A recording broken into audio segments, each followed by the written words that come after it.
The manga opens with Liliana being thrown out as someone coldly tells her that she seriously needs to know her place. He declares that she is nothing more than someone easily replaceable and reminds her that she is merely an ordinary blacksmith. As the man walks away, Princess Selkia approaches hero Alan and remarks that maintaining proper appearances can certainly be difficult. Alan expresses relief that Liliana is finally gone, while Selkia reflects that she never imagined Liliana had actually fallen in love with him. She concludes that Alan's kindness must have caused the misunderstanding, adding that she sincerely hopes such a situation never happens again. As long as Liliana does not interfere with their path, neither of them has any concern for her. Alan then approaches another man and notices that he must be the new blacksmith working at the forge, casually commenting on how dusty the place always is. The new blacksmith wonders why the hero himself has come there, prompting Alan to question whether he has not heard the news already. Alan explains that the assignment comes directly from the highest authorities and is an extremely important and honorable task for the nation's finest blacksmith.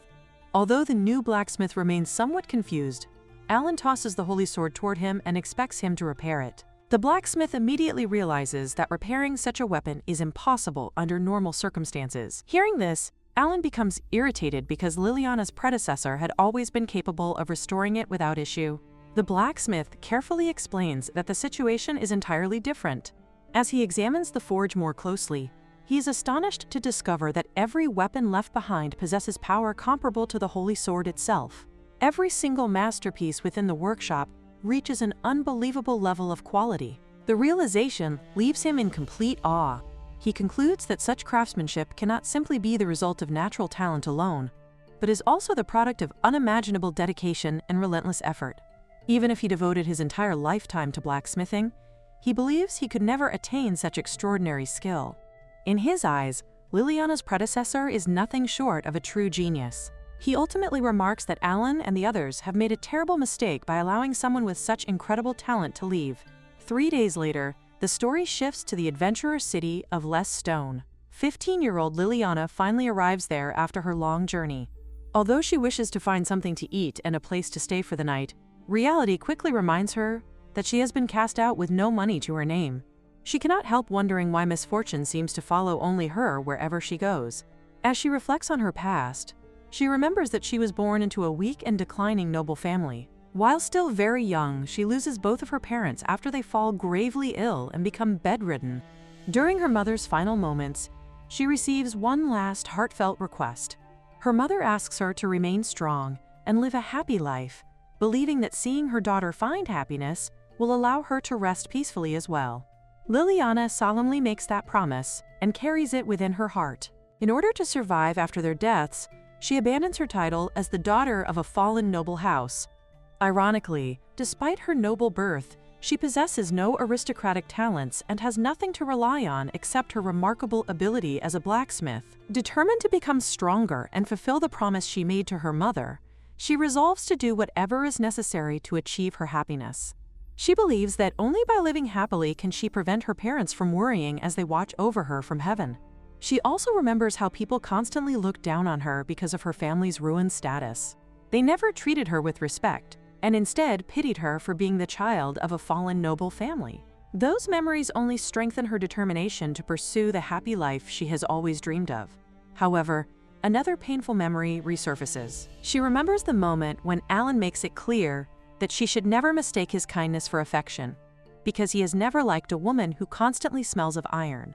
Even though she is always covered in soot from working at the forge, Alan is one of the very few people who never openly mocks her for being a female blacksmith.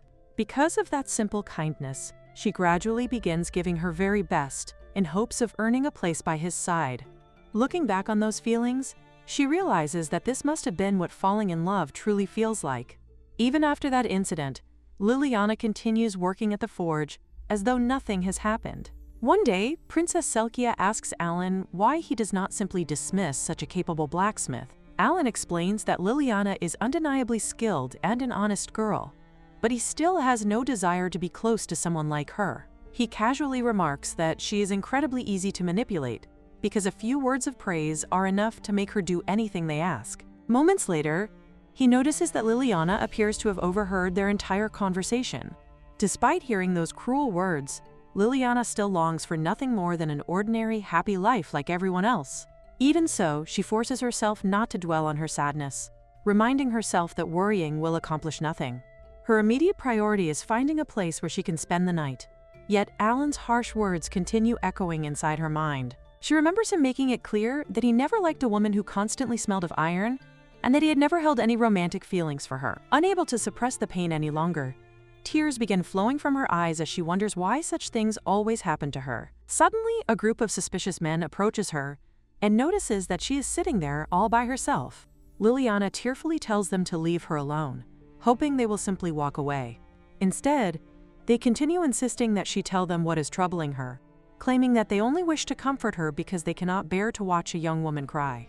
Refusing to believe their insincere concern, Liliana raises her voice and firmly tells them once again to leave her alone, accusing them of lying about caring for her. The men immediately drop their friendly act. They admit that dealing with her has become troublesome and begin discussing how they should simply have their way with her instead. Fear fills Liliana's heart, yet she desperately reminds herself of the promise she made long ago. She has to become strong. She has to continue living as a strong and happy girl no matter what happens. However, as the situation grows increasingly hopeless, she begins believing that this may truly be the end for her. At that very moment, another man suddenly appears and strikes one of the thugs unconscious before sternly ordering them to leave the girl alone, calling them nothing but scum. He explains that he heard a disturbance nearby, and when he arrived, he found them harassing Liliana. Looking at them with disappointment, he declares that they should be ashamed of themselves for behaving this way despite calling themselves men. The three thugs angrily warn him not to think he can simply walk away after interfering with them. Remaining completely calm, the newcomer replies that if they are willing to do whatever they please inside the town, then they should also be prepared to face the consequences of their actions. Grinding their teeth in frustration, the men insist that he should not assume he is the only strong person present. Without wasting another moment, the mysterious swordsman draws his blade and charges toward them. His swordsmanship is so swift and precise that one of the attackers instantly loses a large portion of his hair, while another stares at his damaged knife in complete disbelief, wondering what just happened to his weapon. Liliana watches the entire scene in stunned amazement as the stranger effortlessly overwhelms all of them.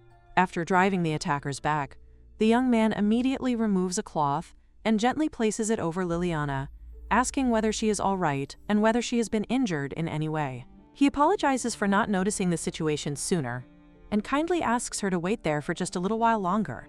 Just then, the frightened thugs finally notice the unusual sword he carries, along with the distinctive crest displayed on his coat.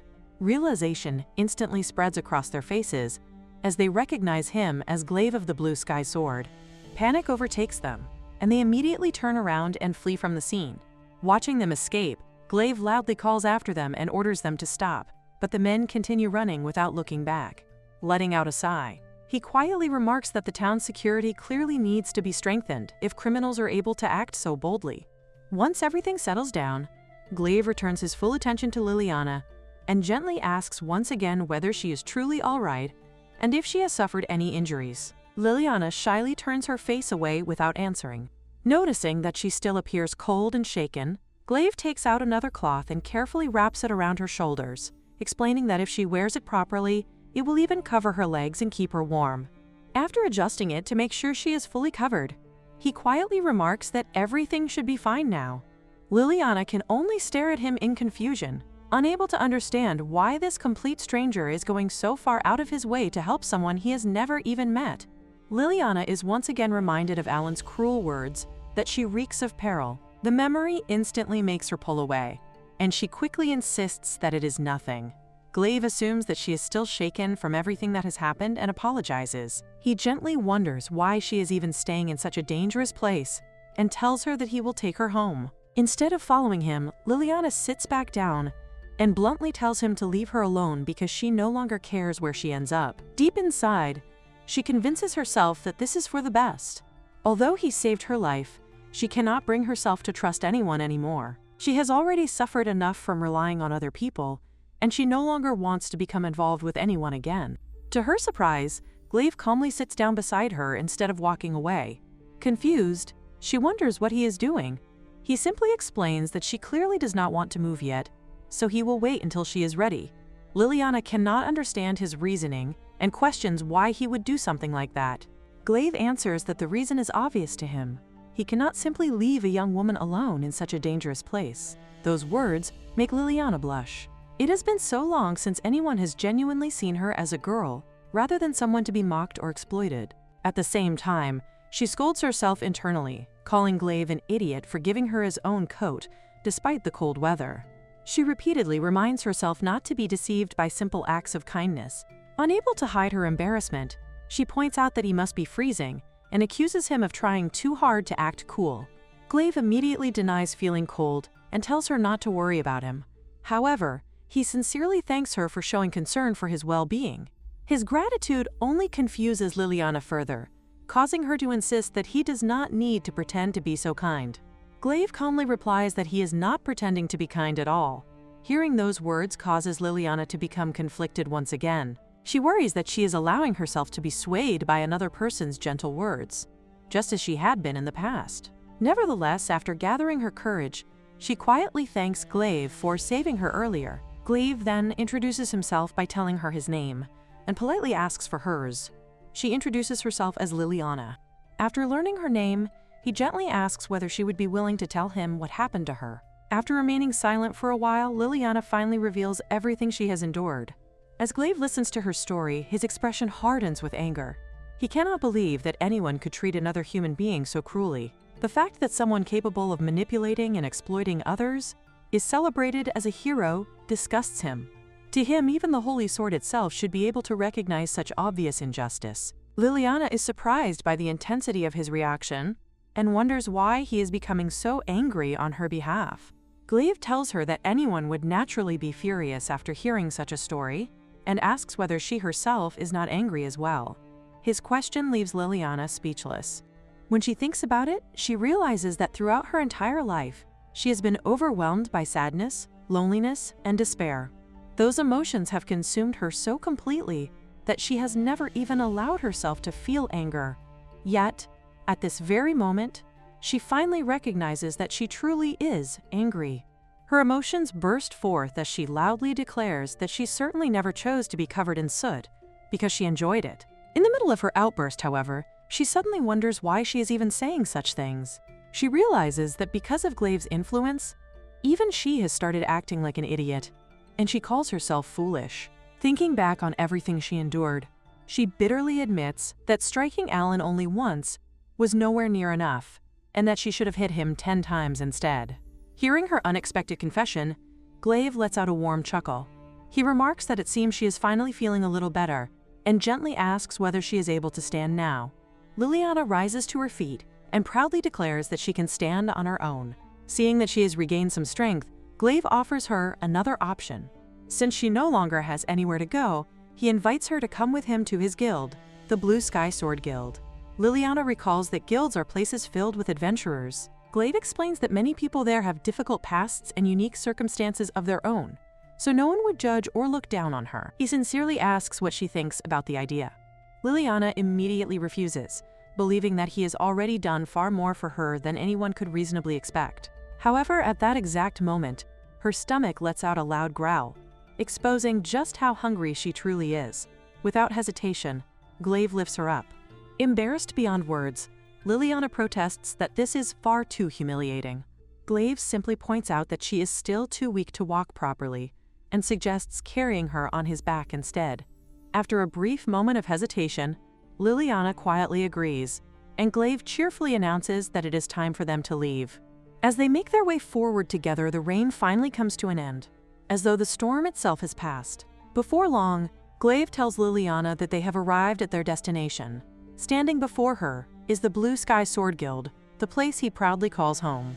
Liliana is surprised by how many people are gathered there. At that very moment, one of the girls notices Glaive's return and excitedly shouts that Glaive has brought a woman back with him. As Liliana gazes at the lively guild filled with warm voices and smiling faces, a quiet thought crosses her mind. She silently wonders whether, after everything she has suffered, she is finally beginning to walk the path toward the happiness that her mother and father would have wished for her. Thus, the cold blacksmith Liliana begins a brand new chapter of her life at the Blue Sky Sword Guild. At the Azure Sky Sword Guild headquarters, one of the members comes rushing inside with shocking news for the guildmaster, loudly announcing that Glaive has brought a girl back with him. The boss is completely caught off guard. At a time like this, hearing that Glaive has returned with a woman is the last thing he expects. Breaking into a nervous sweat, he repeatedly asks whether the member truly said that Glaive had brought back a woman. The same girl who first spotted them quickly confirms that there is absolutely no mistake. She excitedly urges the boss to look outside for himself, pointing out that both Glaive and the girl are completely soaked from the rain. Hearing that, everyone's imagination immediately runs wild. Glaive hurriedly protests, insisting that they should stop making the situation sound so suspicious. However, the boss refuses to listen. Declaring that Glaive is already a grown man, he confidently claims that he completely understands what must have happened. Before Glaive can explain himself any further, the boss loudly announces that the guild will be holding a grand feast that very night to celebrate. Meanwhile, Glaive desperately begs everyone to stop jumping to conclusions, repeatedly insisting that it is nothing like what they are imagining. Ignoring every word of protest, the boss excitedly declares that this is unquestionably a cause for celebration. He immediately calls for Anna and orders her to bring out everything they have for tonight's feast. Still overflowing with curiosity, he turns back to Glaive and eagerly asks where exactly he found the mysterious girl. Before Glaive can answer, another woman suddenly walks into the room and silences the boss with a powerful kick straight to his mouth. The woman is Tresia.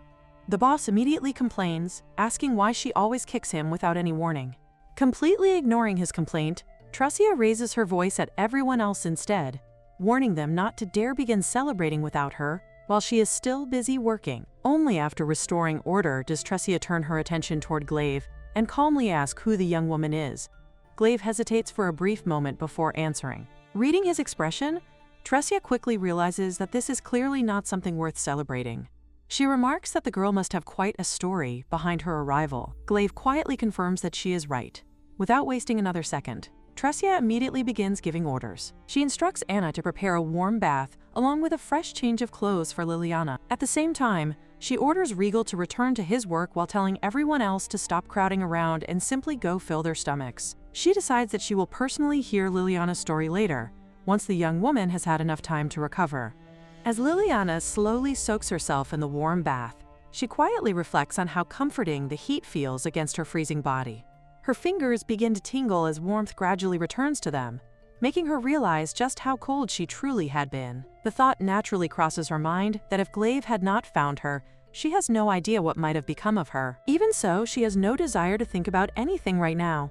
After finishing her bath, she notices the clean clothes that have been prepared especially for her. Looking at them, she cannot help believing that someone like her could never possibly look good wearing such beautiful clothes. Once she steps outside, however, she notices several people whispering among themselves as they look in her direction. Those quiet voices instantly remind her of the countless painful memories she has endured. Anxiety begins creeping back into her heart, making her think that she truly hates this feeling. For a brief moment, she even considers running away from the guild, just as she has run away from everything else in her life. Then another thought suddenly strikes her. She still has not properly thanked Glaive for saving her. At that very moment, Glaive approaches her from behind and calls out to her. Smiling naturally, he remarks that it looks like the clothes fit her perfectly. He sincerely adds that she looks really beautiful wearing them. His unexpected compliment immediately causes Liliana's face to turn bright red. Seeing her reaction, Glaive innocently wonders whether he accidentally said something strange. Liliana can only think to herself that he truly is hopelessly clueless. Trying to hide both her embarrassment and her happiness, she quickly turns away and quietly insists that it is nothing. Even so, deep inside, she cannot help wondering whether she might actually look good in those clothes after all. A short while later, Glaive gathers everyone together and begins introducing Liliana to the guild members. He first points toward the man seated before them and explains that he is Regal, the guildmaster. He then introduces the woman beside him as Tresia, the guild's capable second-in-command. Regal warmly welcomes Liliana, telling her that it is a pleasure to meet her. Tresia also apologizes for the earlier commotion, explaining that the loud fool from before had simply been acting like an idiot. Regal immediately protests, demanding to know who she is calling an idiot. Without missing a beat, Tresia mocks him right back, answering that she is obviously talking about him because he truly is an idiot. Watching the two argue so naturally, Liliana quietly assumes that Tressia must actually be the one in charge. Her calm authority makes her seem far more like the leader than Regal himself. Once the playful bickering finally settles down, Tressa's expression becomes serious. She calmly tells both Glaive and Liliana that it appears there is a much deeper story behind everything that has happened. She asks them to explain every detail from the beginning because, without knowing the full truth, she cannot make a fair or accurate judgment about the situation. Liliana remains hesitant, wondering where she should even begin and what she should possibly say. She explains that she is neither a noble nor a royal blacksmith anymore, and that, in truth, she is no one at all. Seeing her reluctance, Glaive gently tells her that she does not need to force herself to speak and asks whether she would mind if he explains everything on her behalf. Receiving no objection, he proceeds to recount the entire story to the others. After listening to everything, Regal remarks that it is one unbelievable story and comments that it sounds exactly like the sort of thing the kingdom would do. Glaive then explains that Liliana has nowhere left to go and asks whether it would be possible for them to lend her a room for a while. Regal admits that the Azure Sky Sword has an unfortunate history with the kingdom. Because of that, anything involving the royal capital naturally complicates the situation. Hearing those words, Liliana immediately believes that such a response is only natural. From her perspective, there is no benefit in taking in someone who comes from the royal capital if they already hold resentment toward the kingdom. She feels that even allowing her to stay temporarily would already be asking far too much. However, instead of rejecting the idea, Regal suggests that they simply allow her to stay. He turns to Tressia and asks whether she has any objections. Tressia quietly studies Liliana for a moment, before deciding that, since the girl truly has nowhere else to go, it cannot be helped. She then turns toward Glaive and reminds him that, since he is the one who brought Liliana here, he had better take responsibility for her. Glaive readily agrees. Just as he prepares to explain Liliana's background in greater detail, Tressia interrupts him, saying that she already knows how it is because this is nothing unusual for him. She then walks over to Liliana and tells her that she has no objection to letting her stay, but asks whether she has given any thought to what she plans to do from now on. Those simple words, "from now on," echo repeatedly in Liliana's mind. She realizes that she has no home to return to, no job waiting for her, and not even the faintest idea of what direction her life should take next. In the end, she can only admit that she still has not figured it out. Glaive reassures her that she has been through far too much in a short amount of time, so feeling lost is only natural. He encourages her to take all the time she needs to sort out her emotions before deciding what she wants to do. Regal teasingly remarks that those are probably the exact words Tressia wanted to say herself. His comment immediately causes her to protest, complaining that he should not say them before she does, because it only makes her look like the bad person. Afterward, she tells both of them that it is already time to return to work. Glaive offers to help with the workload, but Tressia immediately refuses, insisting that he should stop spoiling everyone. The scene then shifts to Anna calling everyone over for dinner. She arrives carrying trays of freshly prepared food and warmly welcomes the two of them, saying that she has been waiting for them. After placing the dishes on the table, she invites Liliana to eat as much as she likes. Liliana gratefully thanks her for the meal before taking her first bite. The moment she tastes the food, she cannot help but remark on how delicious it is. Anna beams with pride and explains that her mother's cooking is the best in the world. Liliana quietly reflects that perhaps the meal tastes even better, because it has been such a long time since she last ate properly. Even so, the warmth of the food reaches far deeper than her empty stomach. Unlike the meals she had back in the kingdom, this simple dinner fills both her body and her heart with genuine warmth. After a while, she falls silent once again, prompting Glaive to notice the change in her expression and ask what is troubling her. With a quiet sigh, Liliana wonders why everyone accepted her so easily and allowed her to stay without hesitation. Glaive casually explains that it feels easy because situations like this happen all the time. Anna then adds that the boss is an incredibly kind person who frequently takes in people who have nowhere else to go. She playfully remarks that perhaps he is not simply kind, but actually just a complete softie. Anna tilts her head in confusion and questions what Glaive is talking about. In her eyes, both the boss and Glaive are the two biggest softies in the entire guild. She explains that many of the guild's members were personally taken in by the boss. Although she has no idea what most of them used to do before arriving there, they all live together peacefully. She points out that living alongside people without even knowing anything about their past is something that very few people are capable of doing. Listening to Anna's explanation, Liliana quietly concludes that everyone in this place has likely been saved by someone at one point in their lives. Because of that, they can all afford to be kind-hearted and compassionate toward others. Anna then cheerfully introduces herself, telling Liliana that she can simply call her Anna because she is 15 years old. Liliana is surprised to discover that they are the same age and mentions that she is also 15. Hearing that, Anna immediately throws her arms around Liliana in excitement, happily declaring that Liliana is her very first friend, who is the same age as her. Liliana politely returns the greeting, saying that it is nice to meet her. Curious about her surroundings, Liliana then asks what exactly a guild is. Anna explains that a guild is somewhat similar to a business operated by adventurers. She says there are many different kinds of guilds throughout the world. The Azure Sky Sword primarily accepts requests involving monster hunting, making it a combat-oriented guild. Besides combat guilds, there are also commercial guilds, production guilds, mining guilds, and even guilds dedicated to street performances. Glaive adds that, although Azure Sky Sword is fundamentally a combat guild, its activities have gradually expanded as its membership has grown. In addition to hunting monsters, they now sell monster materials and have even begun producing potions. Because of that, he describes the guild as something of a jack-of-all-trades establishment. After thinking quietly for a moment, Liliana asks whether the guild has its own blacksmith. Glaive explains that they currently outsource the production and maintenance of their weapons and armor. Even a large and well-staffed guild, like Azure Sky Sword, does not have its own blacksmith. He mentions that, even back in the royal capital, skilled blacksmiths were extremely rare. In modern times, most weapons are simply mass-produced by pouring molten iron into molds. Becoming a true blacksmith requires natural talent, along with many years of dedicated training. He admits that it would certainly be wonderful if the guild had a blacksmith of its own. The scene then shifts as Glaive shows Liliana around the guild building. He explains that the 4th floor is reserved for the men's quarters, while the 3rd floor is for the women.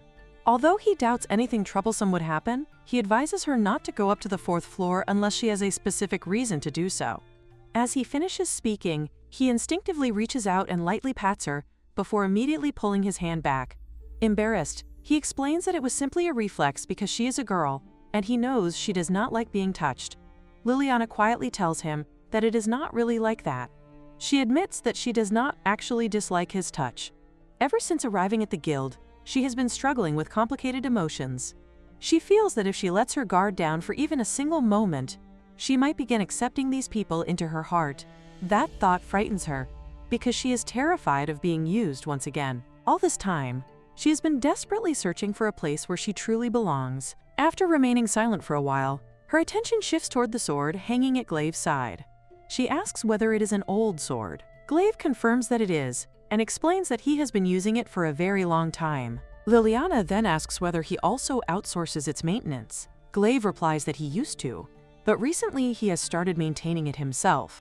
Proper maintenance for such an old weapon is expensive, and he does not want to burden the guild simply because of his personal attachment to it. Whenever he tries paying for the maintenance himself, however, the other members scold him and insist that he should simply charge the expense to the guild. Because of that, he has been attempting to maintain the sword on his own by copying the techniques he has watched professional craftsmen use. He admits that, as she can plainly see, the sword is old and no longer cuts as well as it once did. Nevertheless, it is incredibly important to him, and he wants to continue using it no matter how much effort it requires. Liliana carefully examines the weapon. Although the blade itself is badly worn and in poor condition, the rest of the sword has been meticulously maintained. Even the countless scratches have been carefully treated so they are far less noticeable. As she studies the sword, she realizes that Glaive is nothing like the person who used to return home filthy, exhausted, and worn down every single day. Glaive has saved her time and time again. Although she still has no idea what the future holds or what the correct path is, she decides that she wants to do whatever she can in this moment. With that determination in her heart, she asks Glaive whether he would allow her to reforge his sword. The following morning, Anna calls out to Liliana, causing her to spring awake in an instant as she anxiously wonders whether she has accidentally overslept. Anna observes that she is finally awake and remarks that she appears to have gotten plenty of rest. Alarmed, Liliana immediately asks what time it is. She explains that she had promised to go out with Glaive that day, and now, to her horror, she has slept until noon. The moment Anna hears that Liliana is going out with Glaive, she enthusiastically pulls out a large collection of dresses and begins asking which outfit would be the most suitable for the occasion. Meanwhile, Liliana remains far more concerned about the fact that she has made Glaive wait. As she reluctantly tries on one of the dresses, she insists that it does not suit her at all. Anna quickly dismisses her concern, assuring her that the outfit looks wonderful on her. She gently reminds Liliana that she had stayed awake for 3 consecutive days and therefore deserves the extra rest, instead of rushing around in panic. Anna even suggests that perhaps Glaive had anticipated that she would wake up late and had asked her out with that possibility in mind. Even so, Liliana cannot shake the guilt of believing that she has kept him waiting for far too long. The moment she reaches him, she immediately apologizes for making him wait. However, instead of accepting the apology, Glaive unexpectedly thanks her for waiting. His response leaves Liliana momentarily bewildered because, in her mind, she is clearly the one who arrived late. Without making an issue of it, Glaive simply compliments her new outfit, telling her that it looks good on her. Liliana thanks him and explains that she borrowed the dress from Anna, while inwardly wondering just how unbelievably kind and considerate he can possibly be. At that very moment, Regard notices the two of them together and asks whether they are heading somewhere. Glaive casually explains that they are simply going into town and should return by evening. Hearing that, Regard immediately assumes that the two of them are going on a date. Embarrassed, Liliana hurriedly denies the accusation. Glaive quietly remarks that her flustered reaction only makes Regard's teasing seem more convincing, before telling Regard not to tease them, because it is not like that at all. Regard eventually lets the matter drop, telling them to be careful while they are out, and jokingly reminding Glaive not to cause any trouble for Liliana. With that, the two of them make their way into the bustling marketplace. Liliana becomes completely absorbed in looking around at the various shops and goods displayed throughout the streets. Noticing her fascination, Glaive walks over and asks whether seeing all of this is really that unusual for her. Liliana explains that her work has been so overwhelming that she has remained confined to the royal castle almost the entire time. Because of those responsibilities, she has not had a single opportunity to come out into the town and enjoy herself. Glaive apologizes, saying that he did not have much time available that day. Liliana immediately reassures him that it is perfectly fine. Deep down, however, she believes that she has been the one causing him nothing but trouble ever since they met. She convinces herself that she has simply become excited on her own, while Glaive probably never wanted to hear someone describe their outing as a date in the first place. Resolving not to misinterpret his kindness again, she silently tells herself that she will not allow herself to misunderstand his intentions anymore. Just then, Glaive calls out to her once more and promises that the next time she visits, he will give her a proper tour of the town. He goes even further, promising that when she comes again, it will truly be a date. His sincere declaration instantly causes Liliana to blush bright red, and she can only respond in embarrassment, thinking that he has once again brought up the subject.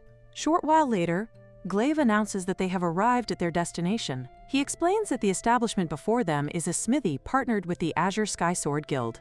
While the front of the building serves as a weapon shop, the actual forge and workshop are located in the back. Entering the shop, Glaive respectfully calls out to the blacksmith, the renowned Dogar. Upon seeing Glaive arrive with a young woman beside him, Dogar immediately teases him, joking that bringing a girl along proves he has quite the game. Clearly embarrassed by the remark, Glaive can only ask the blacksmith to please stop teasing him. Dogar remarks that if Glaive has not merely come to browse the latest inventory, then he has already completed his repair request the other day. Glaive explains that this visit has nothing to do with another request. Meanwhile, Liliana gazes around the workshop in admiration before asking Dogar whether he crafted all of the weapons and equipment displayed before them. Dogar immediately notices her keen observation and compliments her sharp eye. Glaive then asks Liliana whether she truly finds it that impressive. She sincerely replies that producing and maintaining such a wide variety of weapons is an extraordinary accomplishment that can only be achieved through many years of knowledge, dedication, and experience. She openly praises Dogar's craftsmanship, telling him that it is truly amazing. Dogar admits that he certainly does not mind receiving such praise before asking what business has brought them there. Glaive explains that they would like to borrow the smithy for a while. Hearing that request, Liliana quietly wonders whether Dogar would simply refuse them outright. Instead, Dogar turns to Glaive and points out that Glaive himself possesses no blacksmithing skills whatsoever. He jokingly remarks that blacksmithing cannot be accomplished through courage and goodwill alone. Glaive calmly clarifies that he has no intention of using the forge himself because the one who will be working is Liliana. Upon hearing that, Dogar is visibly surprised.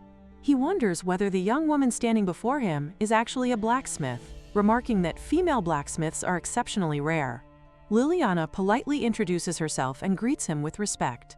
The two exchange introductions before shaking hands. The moment their hands meet, Dogar's expression changes. He immediately asks who Liliana truly is.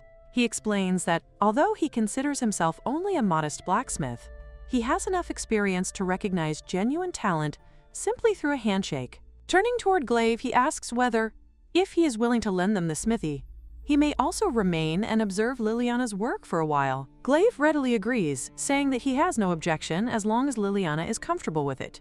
Afterward, he quietly asks Dogar why he suddenly seems so unusually serious.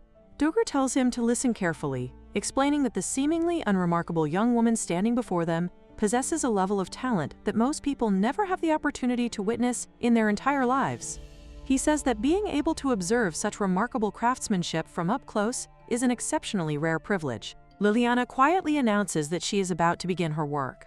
Glaive entrusts everything to her, telling her that he is counting on her.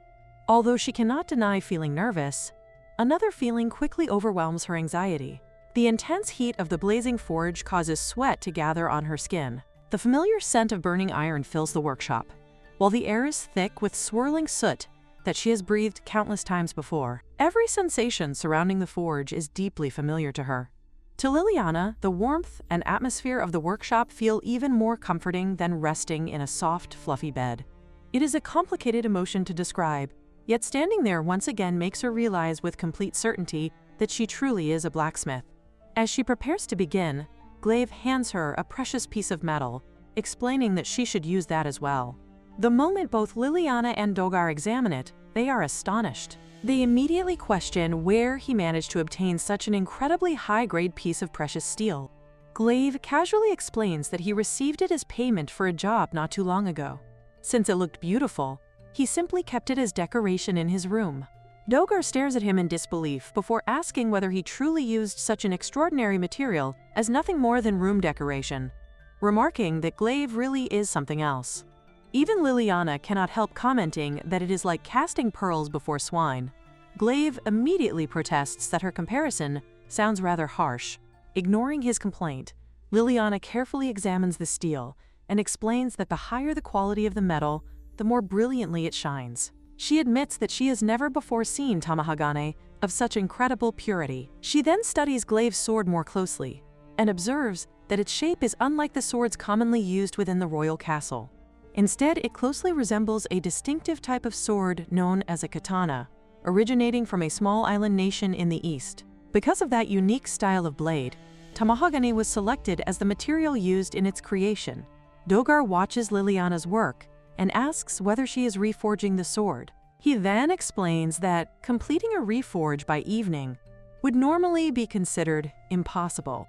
Glaive casually wonders whether reforging is simply the same as sharpening a blade, but Dogar immediately corrects him, explaining that the two processes are entirely different. According to him, the difference is so great that comparing them is like comparing something ordinary to something completely transformative. Sharpening merely shaves away tiny portions of the blade to restore its edge, whereas reforging means creating the blade all over again. The techniques involved, as well as the amount of time required, are on completely different levels. Dogar continues explaining that if tamahagane is overheated, it will shatter. The metal must be heated only until it reaches the perfect red glow, and nothing beyond that. As he observes Liliana's work, he realizes that her judgment of temperature is practically flawless. Every movement she makes demonstrates absolute precision. The two men then notice that Liliana quenches the heated steel in water. The sudden cooling causes the brittle, carbon-heavy portions of the tamahagane to crack and flake away. She carefully sorts the remaining material from a single piece of tamahagane with remarkable accuracy. Glaive assumes that she is now preparing to forge the remaining metal into the sword, and comments that there seem to be fewer steps than he originally expected. Dogar immediately remarks that Glaive has just made enemies of every blacksmith in the world by saying something so simplistic. He explains that creating a sword that is both hard and durable is never that easy. As Liliana examines the cross-section of the fractured steel, she continues separating the materials even further, because the process is absolutely necessary. She carefully stacks the fractured pieces of tamahagani together before heating them once again. When the temperature is perfectly controlled, the steel can be folded and hammered countless times without ever breaking. Watching the entire process leaves both Glaive and Dogar completely speechless. They can only think about how incredible the craftsmanship before them truly is. To them, the display is nothing short of astonishing. Dogar explains that an ordinary blacksmith requires dozens of repetitions to remove impurities from the steel, yet Liliana effortlessly accomplishes the same result within a single forging session. From everything he can observe, she does not even require 5 folds to achieve perfection. He concludes that the young blacksmith has refined her skills to their absolute limit. Unable to contain his curiosity any longer, Dogar asks Glaive how old Liliana actually is. Glaive recalls that she mentioned being 15 years old. Hearing that answer leaves Dogar even more stunned. He declares that at such a young age, she has undoubtedly already reached the supreme domain of blacksmithing, a level that many blacksmiths fail to attain even after dedicating their entire lives to the craft. Overwhelmed by disbelief, he wonders aloud who Liliana truly is. As they continue watching her, they notice the intense focus reflected in her sharp craftsman's eyes. Realizing that disturbing her now would only interrupt her concentration, they silently decide that it is best to leave her alone until she finishes. Glaive quietly sits down and continues observing her work, finding himself thinking that the determined expression she wears while forging is genuinely cool. After some time passes, Liliana finally approaches them and announces that the sword is finished. Dogar immediately applauds her achievement, praising her remarkable craftsmanship and declaring that she is the greatest blacksmith he has ever seen. Glaive also thanks her sincerely for all her hard work. With Liliana's permission, Glaive draws the newly forged sword from its sheath. The moment the blade catches the light, he admires its beauty. Dogar excitedly declares that this is no ordinary weapon. In his eyes, it stands on the same level as a holy blade, and he has no doubt that such a magnificent sword possesses the power to cut through any opponent. The phrase, any opponent, lingers in Glaive's thoughts. At that moment, Dogar approaches him with a request. Before the older man can even say what he wants, Glaive immediately refuses. He firmly declares that he will never hand over the sword, regardless of how much money Dogar offers, or even if he is willing to give away everything he owns. The weapon means far too much to him. Not only is it an extraordinary sword, but Liliana personally forged it for him. Because of that, he vows to treasure it forever. Hearing those heartfelt words causes Liliana to blush. Realizing that acquiring the sword is impossible, Dogar jokingly shifts his attention to Liliana instead. Since she does not belong to Glaive's guild, he proposes taking the talented blacksmith to work for him instead. Liliana quietly reflects on the suggestion. She does need a place where she can continue working as a blacksmith, so perhaps the offer is worth considering. However, Glaive immediately rejects that idea as well. He firmly states that Liliana is their guild's guest, so taking her away is absolutely out of the question.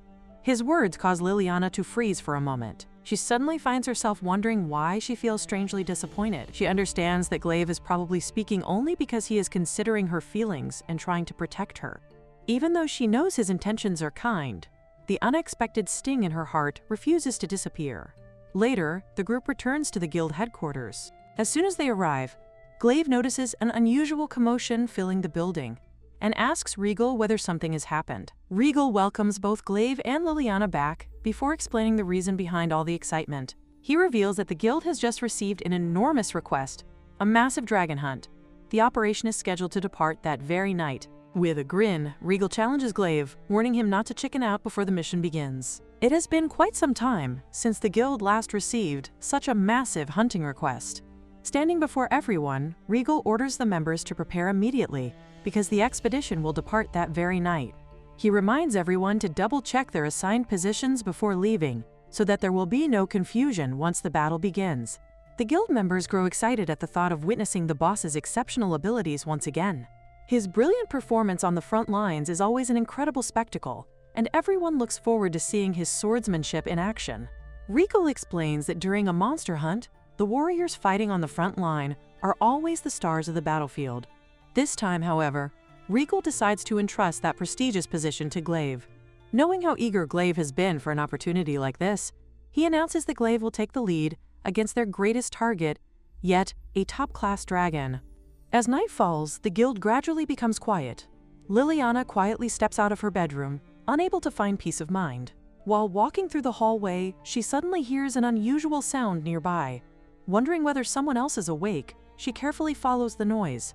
She soon discovers Anna sitting on the floor after accidentally falling over. Concerned, Liliana quickly walks over and asks whether she hurt herself, especially her back after the fall. Anna assures her that she is perfectly fine and has only bumped herself a little. She then shifts her attention to Liliana instead and gently asks whether she is also unable to sleep. Liliana admits that she simply cannot settle down for some reason. Anna smiles knowingly and says that she feels exactly the same. Whenever something like this happens, she worries so much that sleeping becomes impossible. Hearing those words makes Liliana realize that the uneasiness she has been feeling may not be so different from Anna's own anxiety. Even so, her emotions remain somewhat confusing, and after hesitating for a moment, she finally gathers the courage to ask Anna something she has been wondering about. She quietly asks what kind of person Glaive really is. Anna looks slightly puzzled at first before teasing Liliana by asking whether she wants to know what kind of girl Glaive likes. Embarrassed, Liliana immediately denies it. She explains that when Glaive rescued her, everyone around him already seemed to know who he was, so she simply wants to understand what sort of person he is. Realizing the true meaning behind the question, Anna smiles in understanding before explaining. She says that most people know Glaive as the guild's rising ace. Their guild is the largest and strongest combat guild in the entire city, and among all its members, the boss and Tresia are the two greatest legends. Their strength is so overwhelming that people even claim not all the adventurers in the city combined could defeat either of them. Anna remarks that it would be difficult to imagine that level of strength because both of them usually act so relaxed whenever they are at the guild headquarters. Even members of rival guilds hold tremendous respect for them. She then explains that despite the overwhelming reputation of those two legendary fighters, Glaive is the only person whom others genuinely believe has the potential to surpass them. Hearing this surprises Liliana, making her wonder whether Glaive is truly that powerful. Anna confidently confirms that he is. According to the rumors, Glaive's swordsmanship is said to be even better than the boss's own skills. Those words reassure Liliana. She quietly thinks that if Glaive really possesses that much strength, then perhaps everything will turn out fine after all. Anna agrees that she believes he will be all right as well. Even so, she admits that she still cannot stop worrying about everyone who is leaving for the dragon hunt. Liliana gently tells Anna that everything will be all right. Glaive is the greatest swordsman in the city, and there is no way he will lose to a dragon. After saying those comforting words, Liliana lets out a quiet yawn. Anna immediately smiles and remarks that even her yawn is adorable. Although Anna notices that Liliana appears much calmer now, she honestly admits that she herself cannot relax at all. She doubts she will be able to sleep tonight. After all, she has spent much longer living alongside everyone in the guild than Liliana has, so naturally her worries for their safety run even deeper. Seeing Liliana becoming sleepy, Anna gently suggests that she should return to her room and get some rest. However, Liliana quietly refuses. She says that she wants to stay there a little longer. Anna asks once more whether she is certain. Liliana softly nods and replies that she is, adding that she hopes she is not causing any trouble. Deep inside, Liliana realizes that simply hearing someone say that everything will be all right cannot completely erase the anxiety in her heart. Even so, she instinctively knows that Anna is the kind of person who would always welcome her company and reassure her without hesitation. Somehow, she had a feeling Anna would respond exactly like that. Anna thanks Liliana, saying that it is only natural for her to be worried. She then declares that, while everyone is away, she plans to become so skilled at cooking that everyone will be left astonished when they return. The two girls quietly look at one another, sharing an unspoken understanding. Afterward, she spends a long time talking with Anna until the two of them eventually drift off to sleep. As she lies there, she recalls everything that Tresia had told her before. Beside her is Anna, a girl of the same age who is sincerely doing her very best. Watching Anna's determination causes her to turn her thoughts inward. She begins wondering what it is that she truly wants to do and what kind of future she desires for herself. During the days in which Glaive and the others are away, she spends her time quietly reflecting upon herself. Meanwhile, the elite group selected for the dragon subjugation mission departs from the home base, and nearly 2 days pass before they venture deeper into dangerous territory. One of the members reports to Regal that they are beginning to notice increasingly large traces scattered throughout the area. Regal calmly confirms the observation, remarking that some of the marks even resemble fresh dragon claw scratches. He immediately orders everyone to remain vigilant, warning them that they must stay alert at all times. As the tension steadily rises, one of the members begins crying out in fear. Tresha immediately strikes the frightened individual and sternly reprimands them, warning that causing such a disturbance could attract nearby monsters before they even encounter the dragon itself. Ashamed, the group quickly apologizes and regains their composure. Regal carefully examines a massive footprint before announcing that it is still fresh. His words immediately send a wave of shock through the group. He instructs everyone to remain on full alert, because the dragon is most likely very close. At that very moment, someone suddenly shouts that the dragon is directly above them. Reacting instantly, Regal orders everyone to spread out, while turning toward Glaive and reminding him that they are all counting on him. Without hesitation, Glaive steps forward and launches himself toward the enormous dragon. During his assault, he narrowly avoids falling from the edge of a steep cliff. At the same time, the dragon unleashes its devastating breath attack. Yet Glaive skillfully evades the flames. One of the onlookers watches in complete disbelief, unable to believe that Glaive has actually cut straight through the dragon's fiery breath. Surprisingly, Glaive himself realizes that he does not feel even the slightest bit afraid. Tresha observes his fearless advance and remarks that both Glaive and the sword he wields are truly extraordinary. Regal, however, remains focused on the dragon's overwhelming durability. He knows that the creature's scales are thousands of times stronger than steel, and questions whether even Glaive can truly accomplish such an impossible feat. Even if he aims for the thinner joints between the scales, Regal believes that a single strike should never be enough to bring the monster down. At that very moment, Glaive feels as though he possesses the power to cut through absolutely anything. His confidence comes from remembering the conversation that took place while everyone was preparing for the expedition. During the packing, someone had commented that it sounded as though Glaive would be leading the charge during this mission. Another person had expressed complete trust in him, although they also admitted to being concerned about whether it was truly acceptable for someone undertaking his very first frontline mission to confront a dragon directly. Remembering those words, Glaive had turned toward Liliana and wondered whether the sword she forged was truly capable of cutting through a dragon. Someone nearby had laughed at the idea, dismissing it as ridiculous by pointing out that the weapon was not some legendary holy sword capable of slaying dragons. However, Liliana had immediately stepped forward, firmly taken hold of Glaive, and confidently assured him that he would be able to cut through the dragon with a single swing of that sword. Now, as he recalls those unwavering words of faith, Glaive unleashes one decisive slash. His blade instantly slices cleanly across the dragon's body, bringing the colossal beast crashing to the ground in a single attack. The unbelievable sight leaves everyone completely speechless. Even Tressia is unable to hide her astonishment, questioning whether what she is witnessing can possibly be real, because Glaive has truly accomplished the impossible by defeating the dragon in a single strike. Everyone celebrates the successful dragon hunt and the safe return of the expedition. Cheers echo throughout the hall as the entire base rejoices over the victory. Regal calls for everyone's attention and proudly announces that Glaive is the one who cut down the dragon. His declaration is met with another wave of astonished reactions from those gathered around. Feeling embarrassed, Glaive remarks that Regal has repeated that story so many times already that everyone must surely be tired of hearing it. Regal, however, confidently insists that no one feels that way, believing that such an incredible achievement deserves to be told again and again. Amidst the lively celebration, Glaive notices Liliana, sitting quietly by herself, away from the crowd. As their eyes meet, she comments that he has become incredibly popular. Glaive modestly replies that everyone is merely teasing him before asking whether he may sit beside her.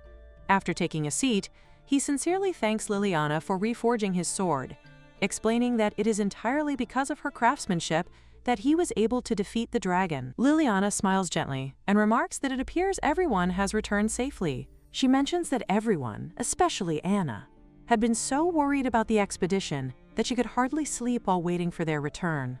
Glaive responds that Anna has always been like that.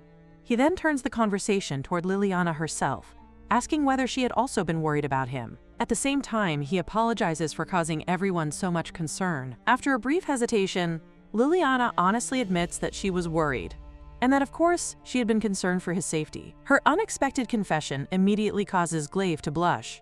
A delighted expression spreads across his face as he quietly acknowledges her feelings. His reaction leaves Liliana completely flustered, prompting her to loudly question what kind of response that is supposed to be. Glaive then explains that ever since Liliana reforged his sword, his entire body somehow feels much lighter. He says that even while standing directly before the dragon, he never experienced fear for a single moment. Instead, he felt as though there was absolutely no possibility of losing. Looking back on it now, he believes that under normal circumstances, he probably would have lost his courage before ever confronting such a terrifying creature. Curious, Liliana asks whether dragons are truly as enormous as everyone claims. Glaive responds by exaggerating, joking that the dragon is so unbelievably huge that it could fill the entire hall they are sitting in. Liliana reacts with surprise at the claim, only for Glaive to immediately admit that he is joking. His playful remark irritates her, forcing him to quickly apologize. Even so, he honestly admits that the dragon was still incredibly massive. He says that if it had not been for the sword she forged, he would undoubtedly have been burned alive by the dragon's flames. Liliana quietly reflects on his words. Although Glaive speaks with a cheerful laugh, she realizes that the greater the mission, the greater the danger that accompanies it. Glaive continues by telling her that she had been absolutely right. He explains that he effortlessly cut through not only the dragon's powerful breath attack, but also its unbelievably hard scales. He sincerely praises Liliana, telling her that she is truly amazing. Hearing those words causes Liliana to fall deep into thought. She never imagined that something she created with her own hands could become a source of strength, capable of dispelling fear and anxiety from another person's heart. The realization is something she could never have envisioned before. Glaive then rises to his feet and declares that the success of the dragon's subjugation is all thanks to her. Because of that, he tells Liliana that she should hold her head high with pride, recognize how remarkable she truly is, and properly praise herself for everything she has accomplished. His words leave Liliana bewildered. She wonders how she could possibly praise herself when, ever since childhood, she has believed that she was powerless. Throughout her life, the nobles have constantly mocked her, dismissing blacksmithing as nothing more than a useless profession, and those cruel words have remained deeply engraved in her heart. To survive, Liliana has no choice but to cling to the only thing she possesses, her skill as a blacksmith. It is the one thing that keeps her going. Yet, when even that is taken away from her, she completely loses the will to continue. She is the one who gives up on herself. Then, at the very moment when she is desperately struggling just to survive, Glaive enters her life. Never, not even once, does she imagine that a day will come when she will feel proud of being a blacksmith again. Overwhelmed with gratitude, Liliana rises to her feet and sincerely thanks Glaive. He humbly replies that those words are supposed to come from him instead. However, she gently insists that it is because of him that she has found the courage to stand again. Gathering her resolve, Liliana raises her voice and asks everyone to listen to her for just a moment. She explains that she has been thinking about what she should do next and has wanted to find a proper answer before everyone returned. Even now, she admits that she still has not found that answer completely, but she feels as though she is finally getting close. Therefore, she earnestly begs everyone to allow her to stay with them just a little longer. Regal responds with surprise, wondering if that is all she wants to ask. Instantly, the guild members reassure her that there is absolutely no problem with that.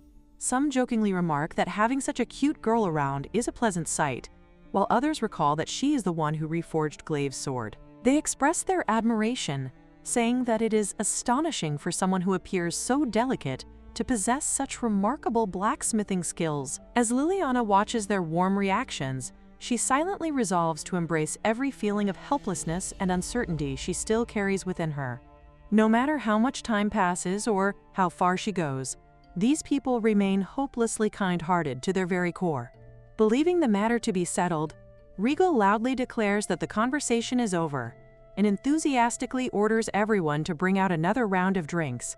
However, Liliana quickly interrupts him, insisting that she is not finished speaking yet. Curious, Regal asks whether there is still something else on her mind. Liliana explains that simply receiving everyone's kindness without giving anything in return feels wrong to her. Because of that, she wishes to help with the guild's work as well. Although she admits that the only thing she can truly contribute is her blacksmithing, she wants to repay everyone's generosity in the best way she can. Regal kindly tells her that she does not need to worry about being so considerate, but Tressia gently points out that Liliana will probably feel far more comfortable if she is allowed to contribute. She assures Regal that everyone would be more than happy to have her help. Accepting the suggestion with a grin, Regal proudly announces that, from this moment onward, Liliana is officially appointed as the guild's exclusive blacksmith, albeit on a temporary basis. Glaive congratulates Liliana, telling her that the arrangement suits her well. She immediately replies that the first thing she needs to do is purchase a complete set of blacksmithing tools. Glaive readily agrees and asks whether she plans to head into town the following day. When she asks if he will accompany her, he explains that she is still unfamiliar with the area, so naturally she should have an escort. However, with a teasing smile, he adds that if she is expecting a date, that will have to be scheduled separately. Leaving those playful words behind, Glaive casually wishes her goodnight before walking away, leaving Liliana standing there all by herself. His unexpected remark catches her completely off guard, making her think that his teasing has been nothing less than a sneak attack. As a result, she realizes that she probably will not be able to sleep peacefully that night either. Trying to compose herself, Liliana lightly slaps her own cheeks and reminds herself that, beginning today, she is no longer merely a guest. Even if her position is only temporary, she is now the guild's exclusive blacksmith. Determined to repay everyone's kindness, she vows to work as hard as she possibly can. The following morning, she eagerly greets Glaive and excitedly asks whether they should head out. Chuckling at her enthusiasm, Glaive remarks that she is like an entirely different person compared to the girl he first met.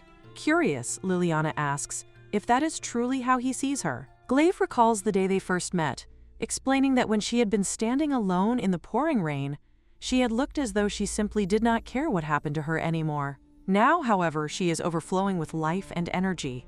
His words bring a gentle smile to Liliana's face. She realizes that everything has changed because of Glaive and the people of the guild. She now has a place she can call home, warm meals to enjoy, friends who genuinely care about her, and a meaningful purpose to pursue. Every part of her life begins to shine after meeting Glaive and the others. These peaceful, heartwarming days fill her with happiness, unlike anything she has ever known. Deep within her heart, she wishes that these joyful moments could continue forever and never come to an end. Yet it is precisely because of those happy days that she has almost forgotten the painful past she left behind. Not so long ago, she had served as a royal court blacksmith. She has nearly forgotten the reason she was banished from the royal capital, and even the man she once trusted with all her heart, the one for whom she had developed deep feelings and sincerely believed in. At that very moment, someone suddenly steps forward and calls out to her, remarking that this is where she has been all along. Standing shamelessly before her is none other than Alan. Someone warmly thanks Glaive for repairing the pair of breeches. After finishing the task, he finally steps outside, immediately apologizing to Liliana for keeping her waiting. He explains that he is sorry for being late because his older sister had given him a long list of errands to complete. However, the moment he lifts his head, his eyes widen in surprise. Liliana is nowhere to be seen. An uneasy feeling immediately settles in his heart. More than anything else, Glaive hates being left alone. Whenever someone suddenly disappears from his life, the pain of losing them cuts deeply into his heart. His thoughts carry him back to his childhood. As a young boy, Glaive excitedly runs toward his father, eagerly calling for him to look at what he has found. Behind him, one of the palace maids hurriedly follows, pleading with the young prince to slow down and wait. Reaching the king, the maid bows respectfully and apologizes for interrupting His Majesty during official business. The king simply smiles and reassures her that there is no need to apologize. To him, seeing his son so energetic and cheerful is a wonderful thing. Turning his attention toward Glaive, the king gently reminds him that tomorrow will be his 6th birthday. He asks his son whether he wants to grow into a cool young man who carries himself with dignity. Without a moment's hesitation, Glaive enthusiastically declares that he certainly does. With absolute confidence, he promises that once tomorrow arrives, he will become a cool grown-up. The land where Glaive is born and raised is Grantland, a peaceful little kingdom that is less than a quarter the size of the great royal capital. Although small and modest, it is a tranquil homeland where its people live peacefully together. The following day, Glaive wanders through the palace, quietly wondering why everything seems so strangely silent. Since it is his birthday, he assumes everyone must be secretly preparing a surprise celebration for him. Filled with excitement, he opens the door. Instead of a birthday celebration, he is met with a horrifying nightmare. The palace lies in ruins. Everything around him has been shattered. A coup d'état has erupted, orchestrated by ambitious nobles from their own kingdom, who have become completely blinded by their lust for power. Because Glaive's father has always ruled by treating every citizen equally, he becomes an easy target for those seeking authority. Amid the chaos, his father desperately tells him to live. His father, his mother, and his older brother all stand on the verge of death, sacrificing themselves so that he can escape. Overwhelmed by terror, the young prince can do nothing except run away. Yet even as tears stream down his face, one promise echoes inside his heart. He has promised his father that once he turns 6 years old, he will become a cool man, worthy of that dream. The scene shifts to the young Glaive, fleeing alone through a dense forest. It is there that Regal and Tresha discover him. Looking at the frightened child, they gently ask whether he has eaten anything. They notice that he has not uttered a single word, and even wonder whether he is still conscious. Kindly, they tell him that if he refuses to eat, he will eventually die. Looking back on that memory, Glaive realizes that he had been nothing like the cool man he had promised to become. At that time, he had merely been a frightened little boy hiding from the world. When he first met Liliana, however, that forgotten promise returned to his heart. Meeting her reminded him of the vow he had made long ago. Returning to the present, Glaive finally spots Liliana and immediately calls out to her. Before he can reach her, Alan calmly steps forward and asks whether Glaive knows the young woman.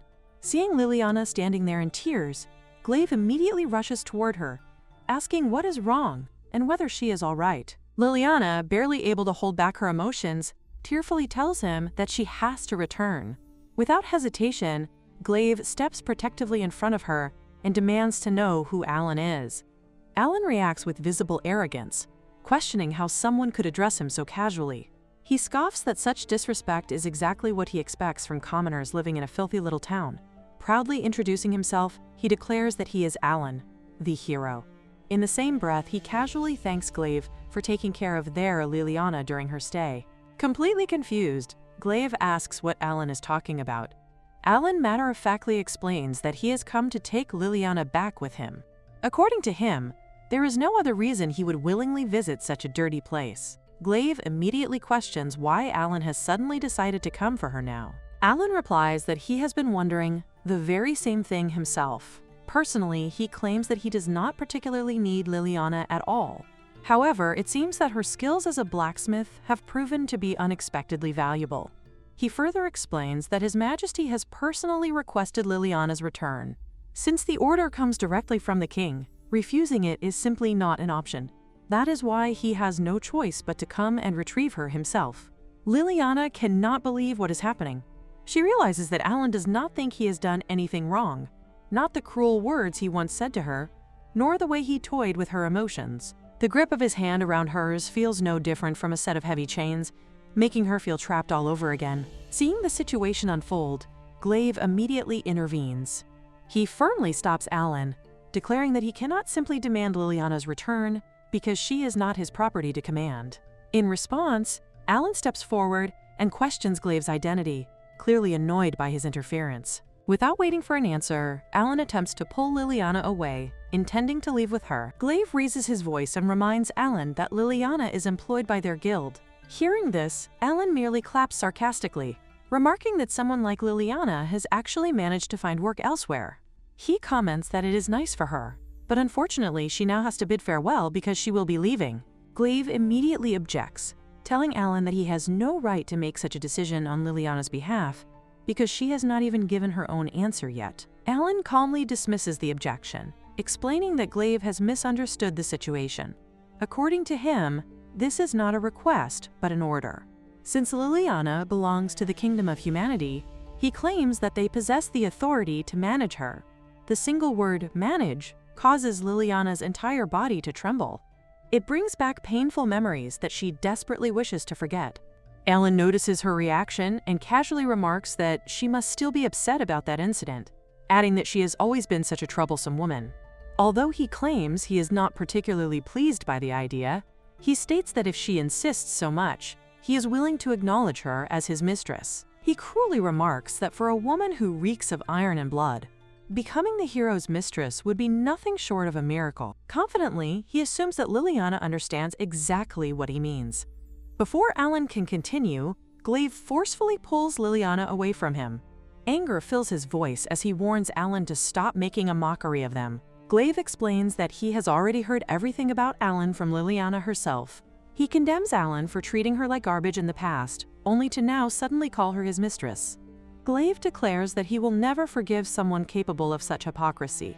Alan appears genuinely puzzled by Glaive's fury. He questions why Glaive is becoming so emotional over a matter that is supposedly only between himself and Liliana, insisting that it has nothing to do with him. Then, with an amused chuckle, Alan begins to tease Glaive. He asks whether Glaive has actually fallen in love with Liliana. For a brief moment, Glaive falls silent, making Alan laugh even harder as he wonders whether such a thing could possibly be true. Unable to bear the escalating confrontation any longer, Liliana finally pleads with both men to stop arguing. At that very moment, Glaive openly admits his feelings without the slightest hesitation. He confesses that he truly is in love with Liliana. He explains that although she is clumsy, she has never once lied, and that honesty is one of the things he cherishes most about her. He loves the way she devotes herself wholeheartedly to whatever stands before her. He admires her determination to keep moving forward no matter how many hardships she faces. Glaive reflects that perhaps, in the beginning, he simply wanted to save someone who had suffered under circumstances similar to his own. However, his feelings have grown far beyond that. He believes that if he could introduce the broken version of himself from those earlier days to the Liliana standing before him now, that past self would undoubtedly find her absolutely dazzling. Instead of being moved, Alan bursts into laughter. He mockingly remarks that they truly are a perfect match, ridiculing Glaive for falling in love with what he calls a filthy woman who reeks of iron and blood. He sarcastically comments that Glaive possesses truly terrible taste. Alan then casually suggests that they accompany him to the royal castle, promising to reward them generously and provide them with anything they could possibly desire. Glaive calmly instructs Liliana to step back. Without taking his eyes off Alan, he concludes that the so-called hero is nothing more than a fool. With those thoughts, Glaive slowly draws his sword. Alan watches the blade leave its sheath and questions whether Glaive is truly in his right mind. He reminds him that he is the hero, the one and only man destined to defeat the Demon King, and the wielder of the supreme holy sword. Completely unfazed, Glaive simply wonders why that should matter. All around them, the gathered crowd begins murmuring in disbelief as word spreads that Glaive is about to engage in a duel, and that his opponent is none other than the hero himself. Even Liliana cannot hide her concern for Glaive's safety. Sensing her anxiety, Glaive reassures her that everything will be all right and gently asks her to stand back and simply watch what happens next. Glaive calmly asks Alan whether the armor he is wearing was forged by Liliana. Alan immediately denies it, explaining that he had a completely new set of armor crafted because the previous one had become too filthy. He adds that he would never wear armor made by a delusional woman like Liliana. Hearing that answer, Glaive quietly remarks that, in that case, it is a relief. Without another word, the two warriors clash. Their swords collide repeatedly as the duel begins in earnest. Alan observes that Glaive has managed to block his attacks and remain standing. He acknowledges that the weight behind Glaive's strikes, the speed of his blade, and his reactions are all impressive. Even so, Alan confidently reminds him that he is the one chosen by the Holy Sword, the only man blessed with the hero's divine protection. In his eyes, no matter how skilled Glaive may be, everything ultimately falls beneath him. The spectators watch the battle in disbelief. Murmurs spread throughout the crowd as they struggle to believe that Glaive is actually being pushed back. Many begin wondering whether this man truly is the legendary hero. Others even question whether they should call Regal to deal with the situation. Alan proudly explains that the Holy Sword is the ultimate weapon, capable of drawing out the full potential of its wielder. He boasts that he has obtained this overwhelming power without even making a serious effort. He then points out that Glaive has just blocked his blade for the 10th time. Although he praises Glaive's ability and admits that such a feat deserves recognition, he questions whether Glaive's arms have already reached their limit. Alan confidently claims that Glaive cannot hide the truth, While he has been deflecting each strike effectively, his defense has not been perfect. Every collision has sent violent shockwaves directly into his arms, causing invisible damage to accumulate with each impact. According to Alan, it is only a matter of time before Glaive can no longer lift his sword. Perhaps he suggests Glaive's weapon will shatter before that even happens. He proudly compares their weapons, emphasizing that his own is the legendary Holy Sword, whereas Glaive wields nothing more than an ordinary blade forged by an unknown blacksmith. Alan even calls it a miracle that such an insignificant sword has not already snapped in two. Glaive remains completely composed. He replies that if Alan considers his blade dull, then Alan's own sword is nothing more than a worthless piece of scrap metal. Alan tells Glaive that he still does not seem to understand the position he is in. However, Glaive immediately turns those words back on him, insisting that the one who truly understands nothing is Alan himself. Believing the battle has already been decided, Alan declares that it is over. However, the outcome is not what anyone expects. Instead of Glaive's sword breaking, it is Alan himself who loses his footing and falls. Alan stares in disbelief and shouts that such a thing is impossible. Looking down at him, Glaive calmly reminds him that he had already warned him that he was the one who failed to understand. Glaive openly acknowledges Alan's strength, admitting that his raw physical power and lightning-fast reflexes are genuinely remarkable and might even surprise him. He also recognizes that the Holy Sword is indeed an extraordinary weapon, and certainly not weak. Nevertheless, possessing superior strength and a legendary weapon does not automatically make someone superior in skill. He asks Alan whether he truly failed to notice whether he had been blocking attacks or launching them. Throughout the duel, Glaive had deliberately continued striking the exact same point on the Holy Sword again and again. Although the Holy Sword is dozens of times more durable than an ordinary blade, durability alone does not make it indestructible. The repeated impacts gradually caused hidden damage to accumulate until the weapon finally reached its breaking point. Glaive further reveals that part of the blade had already been chipped beforehand. Ever since Liliana left, the Holy Sword had never once been repaired, allowing that unnoticed damage to remain. Alan can only repeat that such a thing is impossible. Glaive continues his explanation, observing that Alan's movements are undeniably fast and powerful, but they are also far too simple and predictable. Up until now, Alan has relied solely upon his natural talent to win every battle. However, talent alone can never replace refined technique earned through relentless training. Glaive silently questions whether this is truly the result of all the training Alan claims to have endured. As the battle continues, Alan suddenly realizes that Glaive is now moving even faster than before. Before finishing the duel, Glaive decides to reveal one final truth. He tells Alan that the real reason he has been so strong until now is because he has always been protected by Liliana's armor. The only reason someone as half-developed and talent-dependent as Alan managed to survive countless battles was because of her craftsmanship. With unwavering determination, Glaive declares that he will never allow Alan to take Liliana away. He insists that she does not want to return with him and orders Alan to leave immediately and never show his face before her again. Alan then asks whether Glaive is truly certain that he wants to say something like that. Glaive questions what Alan means. Alan reminds him that he came to this town under the direct orders of His Majesty, carrying out the king's command to bring Liliana back. He asks whether Glaive truly believes attacking the hero under such circumstances will go unpunished. Alan even suggests that their actions could be interpreted as an act of war against the kingdom. Glaive cannot believe what he is hearing. He questions whether those are truly the words that should come from someone who calls himself the hero. At that very moment, Regal arrives and interrupts the tense exchange. He remarks that the conversation sounds rather interesting. Introducing himself as the leader of the Blue Sky Sword and the guildmaster who governs the town, Regal points out that Alan appears to be attempting to steal one of their most valuable comrades. Alan stubbornly insists that Liliana belongs to the kingdom. Regal immediately dismisses that claim.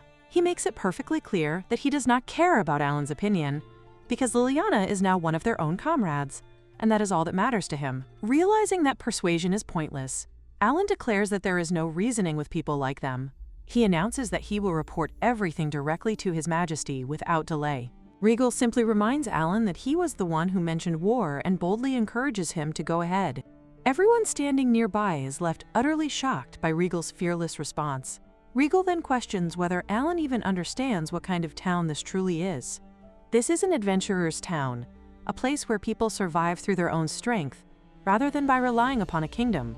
If protecting their family requires it, every single adventurer living there is prepared to wager their lives and fight, without hesitation.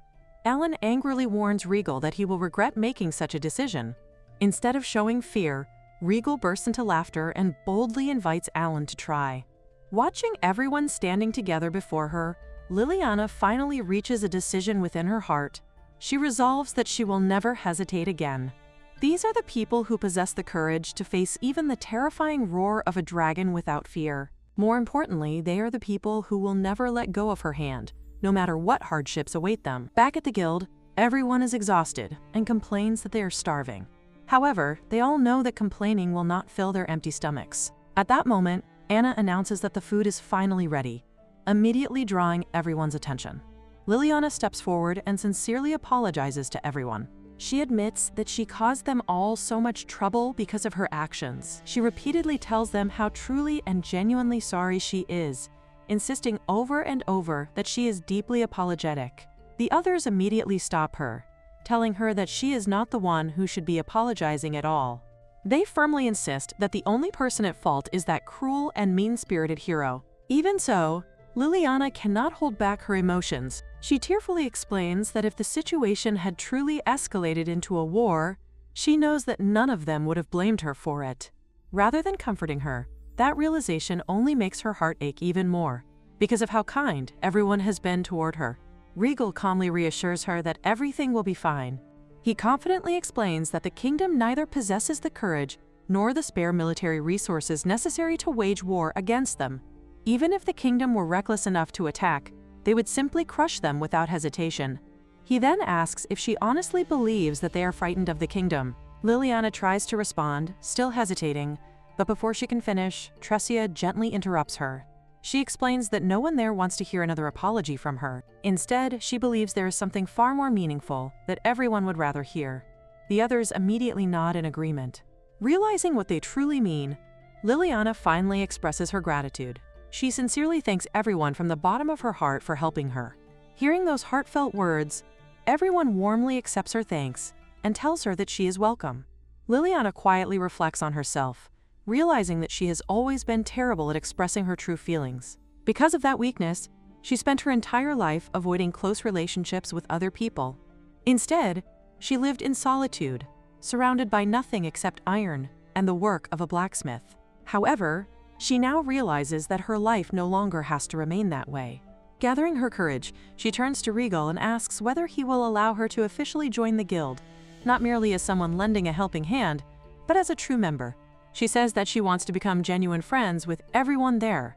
She has finally learned that even someone who has always considered herself an outsider can still find a place to belong. She wishes to become someone capable of living that kind of life as well. Regal smiles, claiming that he completely understands her feelings. He jokingly concludes that, in other words, she simply wants to stay because of Glaive.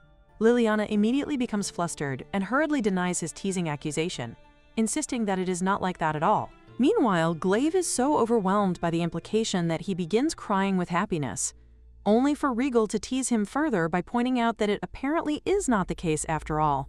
Still embarrassed, Liliana quickly tries to clarify herself. She admits that Regal is not entirely wrong either, because she truly does want to stay with Glaive as well. The moment those words leave her mouth, Glaive's sadness disappears instantly, replaced by pure joy. Watching the two of them, everyone cannot help but laugh. They remark that the pair never fail to entertain them with their interactions, while Glaive protests and asks Regal to stop teasing him. Regal then officially declares that Liliana is now the exclusive blacksmith of Blue Sky Sword. Without any hesitation, Liliana proudly accepts the role and responds with an enthusiastic affirmation. Satisfied, Regal announces that the occasion calls for a grand celebration and declares that it is time to hold another feast. Glaive immediately questions whether they are really going to have another banquet. Turning toward Tressia, he comments that there is no way her older sister would ever approve of such a thing. To everyone's surprise, Tressia immediately says that it is perfectly fine, because today is a special occasion. Glaive can only chuckle as he realizes that she simply wanted another excuse to enjoy some drinks. The scene shifts to the following morning as Liliana slowly wakes up. She quietly reflects on everything that happened the previous day. She has truly become one of them. She now has a place where she belongs and realizes that she can remain with everyone at the guild. Even so, the reality of it still feels almost too wonderful to believe. Meanwhile, Anna urges everyone to stop chatting and finish their breakfast quickly because there is work waiting for them. She firmly reminds everyone that those who do not work do not get to eat. She then warmly greets Liliana with a cheerful good morning and tells her that she will prepare breakfast for her as well. At the same time, Anna notices someone trying to be picky with the food and firmly tells them to stop being selective and simply eat what has been prepared. The person casually replies that they already understand and jokingly asks her not to act like such a strict old woman. As Liliana walks through the guild, she quietly wonders whether Glaive is still asleep. Almost as if on cue, Glaive appears and cheerfully greets her with a good morning. He asks whether she had been looking for him just a moment ago. Liliana shyly admits that perhaps she was. Her simple answer immediately causes Glaive to blush, and he happily remarks that hearing those words has already made his entire morning wonderful. He then asks whether she is heading to Dogger Forge to help out again. Liliana confirms that she is indeed going there to assist with the work, before asking what Glaive himself plans to do next. Glaive explains that he has 2 jobs that he needs to finish before the day ends. Hearing that, Liliana remarks that he must be very busy. She quietly assumes that he will probably return quite late. Glaive stands up and reassures her not to worry. He promises that he will come and pick her up once he finishes his work. His unexpected promise immediately causes Liliana to blush. She hastily insists that she is not worried at all, but her reaction only leaves Glaive confused. For a brief moment, she did not appear happy, and he cannot understand what caused that expression. A little later, Glaive escorts Liliana to her destination before asking whether everything is settled. Liliana apologizes, saying that he always ends up accompanying her whenever she goes shopping. Glaive casually dismisses her concern. He explains that it is perfectly fine because he has errands of his own to complete anyway. Besides that, he genuinely enjoys spending more time with her because being together makes him happy. Just then, something catches Glaive's attention. Remembering an important matter, he warns Liliana that rumors about the dragon-slaying sword from before have already spread. Because of those rumors, there are now people investigating her. Knowing that he cannot remain by her side throughout the entire day, he tells her that she should avoid going out alone whenever possible. Liliana reassures him that she plans to remain at Dogger's workshop until the evening. She quietly adds that she will simply wait there for him until he comes to pick her up.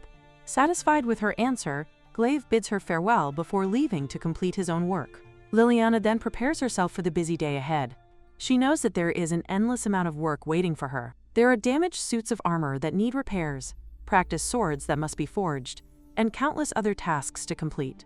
At the same time, she quietly dreams of the future, imagining the day when she will finally open a blacksmith shop of her own. Until that dream becomes reality, she respectfully tells Dogger that she will be under his care for the day. However, Dogger immediately addresses her as Master. Embarrassed and flustered, Liliana quickly shouts at him to stop calling her Master already. Eventually, evening arrives, and just as he promised, Glaive comes to pick her up. As he calls out to Liliana, he immediately notices that she seems unusually cheerful and is wearing an especially bright smile. Walking over to her, he asks whether she is almost finished with her work. Liliana replies that she is almost done. However, Glaive notices that she seems to be deliberately delaying something and curiously wonders why she is stalling. Liliana hurriedly asks him to wait just a little longer. A moment later, she proudly reveals a newly forged dagger. She explains that it is a gift to thank him for everything he has done for her. She tells him that she reforged the old blade he used to carry. Since he once told her that the original weapon held great sentimental value, she thought it would be wonderful if at least a part of it could remain with him in a new form. Glaive chuckles warmly upon hearing her explanation. He tells her that this is exactly the kind of kindness he loves about her. Liliana modestly replies that blacksmithing is the only thing she truly knows how to do. Glaive smiles gently as she continues explaining that she had even tried forging a katana. Before she can finish her sentence, however, Glaive interrupts her. He tells her that the weapon itself is not what matters most to him. Rather, it is the thought and care she put into making it that truly makes him happy. He then solemnly promises that if danger ever comes for her, he will protect her no matter what. With complete confidence, he tells her that she only needs to keep her eyes on him. She does not know whether this feeling can truly be called love. Before she can even define the emotions growing within her, she simply embraces them as they are. More than anything, she wants things to remain exactly like this. Although she still does not fully understand what she is feeling, she finds herself wanting to know more about him, to understand him better, and to deepen the bond they share. The scene then shifts to Alan, who passionately pleads with His Majesty to reconsider his decision regarding the people of Leston. He argues that they refused to cooperate with the kingdom, harmed the hero who is fighting for all of humanity, and even stole the royal blacksmith. In his eyes, such actions are unforgivable, and he questions whether they should truly allow the town to escape punishment. He insists that before confronting the Demon King's army, they should first deal with Leston. However, His Majesty calmly responds that he fully understands Alan's anger and frustration, but now is not the time for internal conflict. He reminds Alan that he should already understand the seriousness of the current situation. When Alan questions whether he is referring to the Demon King's army, His Majesty explains that only recently, the territory they had successfully secured was recaptured by the enemy. Because of this growing threat, the kingdom cannot afford to divide its strength by fighting among itself. He asks Alan whether he understands what is truly at stake. Alan reluctantly admits that he does understand. The scene then changes as Alan storms in, angrily complaining that everyone keeps saying whatever they please simply because he is the hero, a thought that only fuels his frustration even further. Selkia warmly welcomes him back. Alan responds by remarking that he has been thinking that the time has finally come to make use of her. Selkia lets out a soft chuckle before replying that she has also been hoping to see him again. She casually mentions that she heard he recently went to visit the blacksmith. The very mention of the blacksmith causes Alan's expression to darken immediately. He tells her never to bring up that subject again because it disgusts him. He is consumed by rage, unable to accept the humiliation of being made a fool by people he considers nothing more than insignificant wretches. Selkia gently tells him that she understands his frustration, but she urges him to calm himself. She reminds him that he is the hero, and if the hero were to speak and behave in such an uncontrolled manner, those around him would inevitably begin to question him. Alan immediately shouts back that he is perfectly calm. He insists that the only reason he is so furious is because there are simply too many useless people surrounding him. According to him, this is exactly what happens when those beneath him possess such shallow ways of thinking. He then turns his attention toward Selkia, reminding her that His Majesty is her father. Since she is the king's daughter, he declares that she should bear responsibility for what he views as her father's failures. Selkia attempts to respond, but before she can say another word, Alan harshly cuts her off, ordering her not to talk back. He declares that as long as she serves him, she is expected to obey every command he gives without question. He arrogantly proclaims that he is the hero, and without his power, the Demon King would never be defeated. He insists that he is not an ordinary man, and vows to make everyone understand the overwhelming difference in status between himself and everyone else. Finally, with absolute confidence and pride, Alan declares that they will march directly toward the Demon King's castle. Both Glaive and Liliana learn about an unusual request to forge a transparent sword. Dogger asks Liliana whether she believes she can accomplish such a task.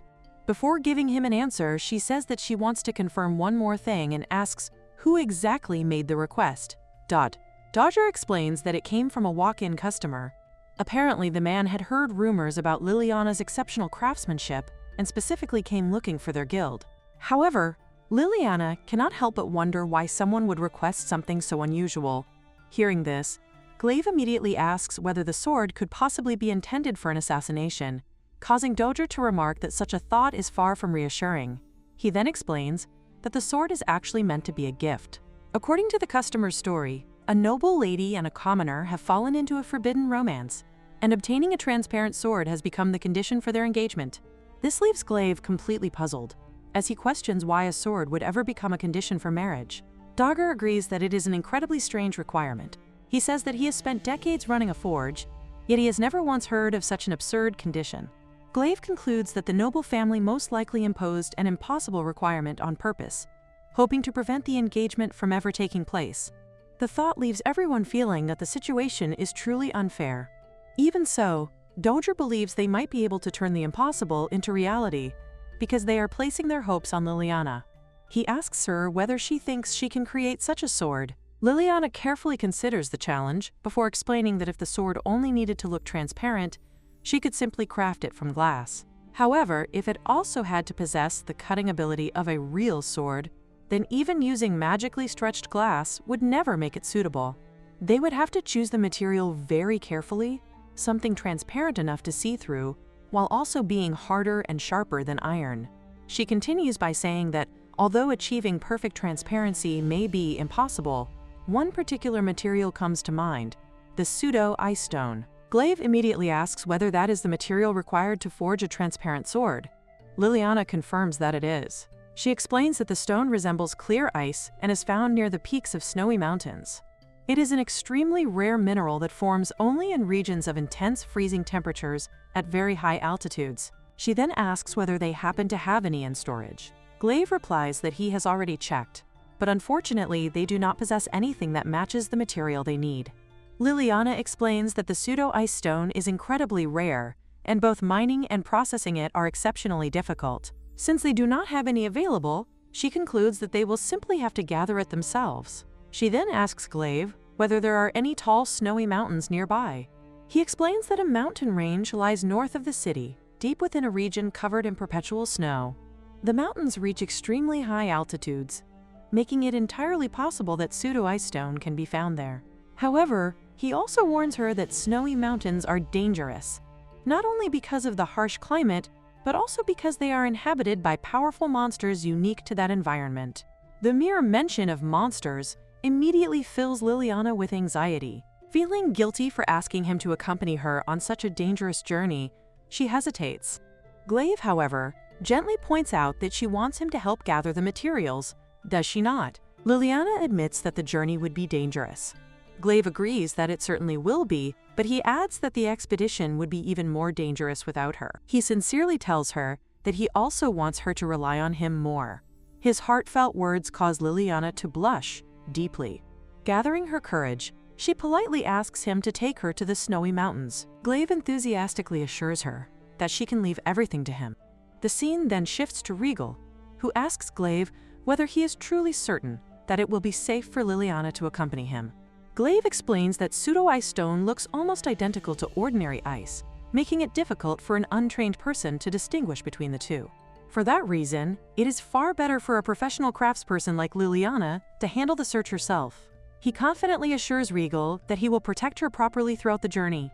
Regal tells Glaive not to let Liliana get hurt, adding that as long as he knows that, he has nothing else to say.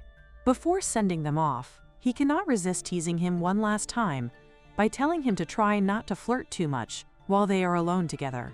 His playful remark immediately makes Glaive protest loudly, telling him to stop teasing them.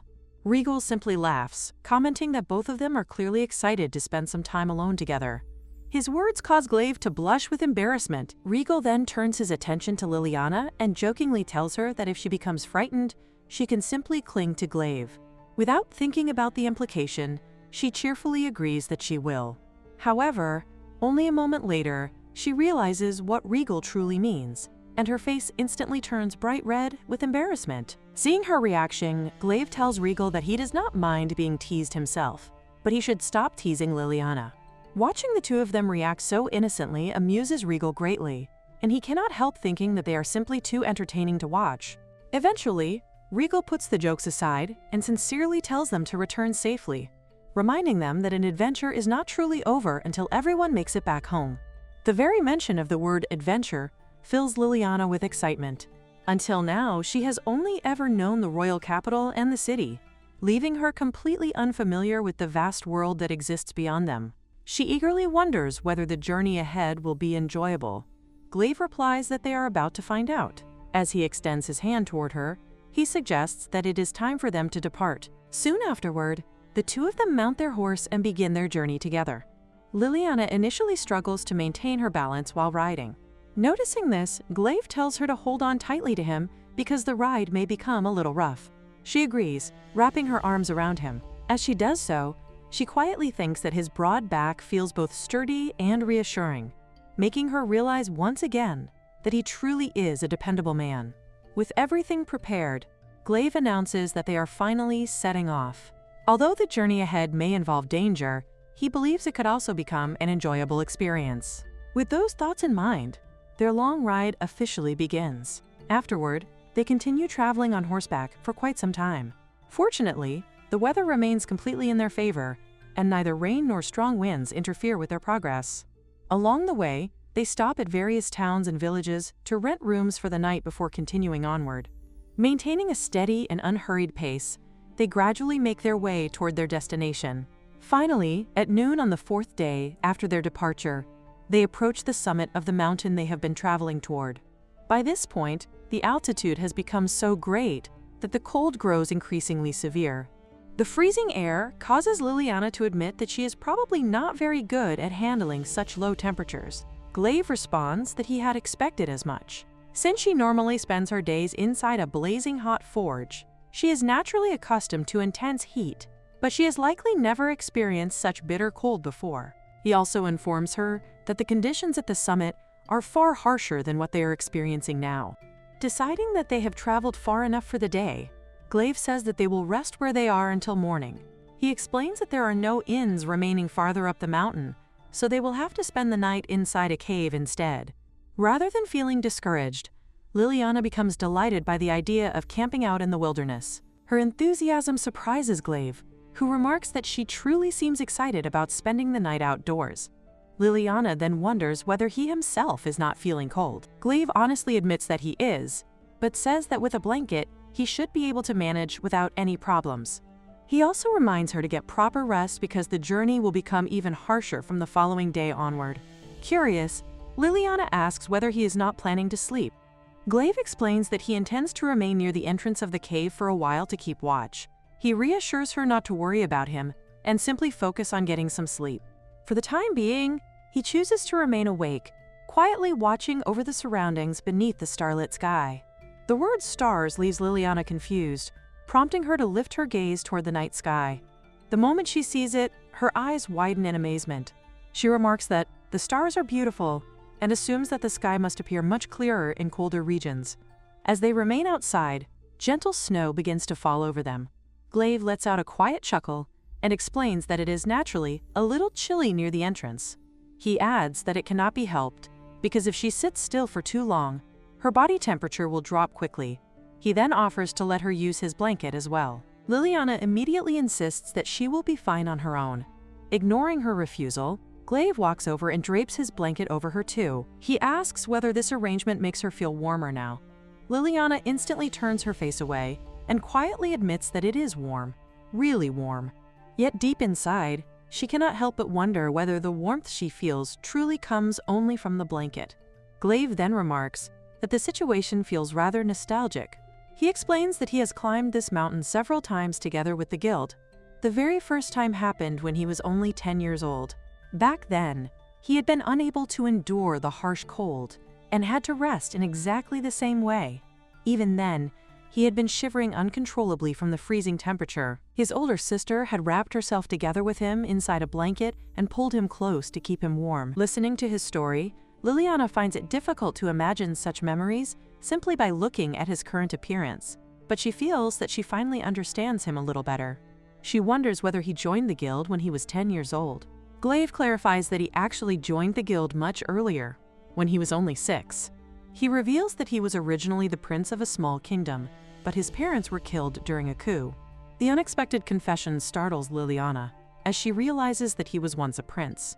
Glaive calmly continues that he had been the only person to escape from the castle alive. By pure coincidence, the guildmaster and the others happened to pass by and rescued him. He reflects that if he had continued wandering alone after escaping, he probably would have been devoured by monsters and died. Because of that, he sincerely hopes that one day he will be able to repay the guildmaster and everyone else who saved his life. As she listens, Liliana suddenly begins to sniffle before tears stream down her face. Glaive becomes concerned, explaining that he never intended to make her cry. Still crying, Liliana cannot understand how he is able to speak about such a painful experience so calmly. She believes that it must have been unimaginably painful to lose his parents right before his eyes, leaving him completely alone and helpless. She understands that kind of despair all too well, and she believes it would be even more unbearable when those precious people were taken away by someone else's hands. She tells him that he must have worked incredibly hard to overcome such suffering. Glaive quietly agrees, explaining that everyone around him supported him, and with their help he gradually became stronger. Hearing that, Liliana resolves that she also needs to become stronger. Glaive, however, believes that Liliana herself is already more remarkable than he is. He points out that she courageously knocked on the doors of the royal court to become a royal court blacksmith entirely on her own. Liliana denies being remarkable. She explains that, back then, she had simply been desperate. Looking back now, she is honestly surprised that they accepted her at all. More than anything else, she desperately wanted to work. She truly wanted nothing more than to earn the chance to work. She remembers the day she first knocked on their door. The man who answered apologized, saying that he was not free enough to take care of some random child. Even after hearing those words, Liliana continued pleading with him. Through her tears, she begged him for an opportunity, believing that otherwise she would remain completely useless. The man repeatedly ordered her to leave, calling her unbelievably persistent. Even so, Liliana stubbornly refused to back down, insisting that she would not leave until he allowed her to work there. Eventually, the man admitted that such stubbornness might actually suit a craftsman. He warned her that he would never go easy on her simply because she was a girl. She remembers being taught an unforgettable lesson afterward. She was told to listen carefully and to think of herself as a piece of iron. Iron changes its shape only when it is heated and hammered relentlessly. Without passion, it has no meaning at all. She was instructed never to complain about the unbearable heat or about her hands hurting, but simply to continue hammering without stopping. She realizes that the moment she stopped being mere iron came only after enduring all of that hardship. Ever since then, both she and Glaive have overcome every obstacle in the same way, by always moving forward and never stopping. Thinking back on everything that has happened, Liliana firmly believes that this is a day she will never forget. At that very moment, Glaive suddenly rises to his feet. His expression instantly turns serious as he senses that something is rapidly approaching their location. They suddenly find themselves face to face with a gigantic bear standing directly before them. The beast towers over them, its enormous size making it an overwhelming presence. Realizing the danger immediately, Glaive tells Liliana that she needs to hide. He reassures her that he will be fine, as long as she does not take a direct hit. He promises that he will handle the monster himself. Stepping out to confront the beast, Glaive thinks that even a single blow from the giant bear would be incredibly powerful. However, he is confident that the creature will never be able to match his speed. Calling out to the bear, he challenges it, wondering where it is looking because he is its true opponent. At the same time, he speculates that the cave behind them must be the monster's den. He immediately begins running, deliberately drawing the bear's attention toward himself. As expected, the giant beast charges after him. Glaive intends to lure it as far away from Liliana as possible. While continuing to evade the monster, something suddenly occurs to him. He remembers that pseudo-ice stone is an extremely delicate material. Even the slightest impact is capable of shattering it. He also recalls Liliana previously explaining that she would have to be extremely careful while mining it. Realizing the danger, Glaive concludes that if the battle continues like this, all of the pseudo-ice stone will be destroyed. He quickly calls out to Liliana, telling her that at this rate, they will lose the pseudo-ice stone entirely. He instructs her to mine as much of it as possible while he keeps the bear occupied. Liliana immediately agrees, but she admits that identifying the pseudo-ice stone is already difficult enough, especially in such overwhelming darkness. She decides to rely on a special magic tool she has brought with her. After searching carefully, she finally locates the pseudo-ice stone deposits. However, just as she begins mining them, the giant bear suddenly circles around from behind. The monster attempts to attack Liliana before she can react. In that very instant, Glaive rushes in front of her and takes the full force of the attack himself. Standing firmly between Liliana and the enraged beast, he reminds the bear that he already declared himself to be its opponent. The bear becomes even more furious after being challenged again. In contrast, Glaive simply smiles. Leaping into the air, he warns the beast not to dare break the blade entrusted to him. He then unleashes his technique, Burn One Blade, Flame Spiral, and defeats the gigantic bear in a single decisive attack. The moment the battle ends, Glaive hurries over to Liliana and immediately asks whether she has been injured. Liliana assures him that she is completely fine, but her concern immediately shifts toward him. She reminds him that he deliberately took the bear's attack to protect her. Glaive calmly insists that he is all right. Liliana, however, refuses to believe him. She tells him not to push himself, because watching him take that attack terrified her. The two of them remain inside the cave afterward, while Liliana carefully wraps bandages around his injuries. Glaive repeatedly assures her that he is perfectly fine, but Liliana firmly insists that he needs to rest. She becomes frustrated with herself, wishing that she were strong enough to fight alongside him instead of always relying on him for protection. Glaive gently tells her that her thoughts are mistaken. He explains that it was precisely because of the sword she reforged that he was able to use the flames during the battle. His words leave Liliana completely confused, wondering what he means since she was the one who forged the weapon. Glaive explains that he possesses a special skill capable of converting his magic into flames. Until now, however, he had always restrained himself because he could never risk melting his own sword. This time, he decided to take a gamble. He believed that if it was the sword Liliana had reforged with her own hands, it might withstand the intense flames. His gamble proved successful, and the blade endured without breaking. He explains that they were not fighting separately at all. Throughout the battle, they had been fighting together, with her blacksmithing skills supporting him every step of the way. The word together causes Liliana to fall unusually quiet. Glaive then reminds her that the client waiting for the pseudo-ice stone sword is also relying on her craftsmanship. He says that they should begin heading back down the mountain soon. Once again, he reassures her that he is truly fine, although he honestly admits that the wound hurts like hell. Liliana gently tells him not to overexert himself. Even then, Glaive simply smiles and assures her that it is nothing more than a scratch. After a few days, Dogger approaches Liliana and tells her that everyone is overjoyed by the outcome. He admits that even he is still shocked by what happened. Liliana asks him not to make it sound so serious because she had been extremely nervous the entire time. It had been her very first commission, and the client had requested a transparent sword that was widely believed to be impossible to create. That impossible weapon had been the condition for the engagement, yet she had successfully forged it and delivered it safely. The client had been completely stunned as well, as they had already begun to give up hope that such a sword could ever be made. Liliana remarks that they were at least able to deliver the sword to the young lady. Dogger responds that no one can truly know what happens afterward, because their responsibility ends the moment the sword is forged and delivered. As blacksmiths, they never interfere in the private affairs of their clients.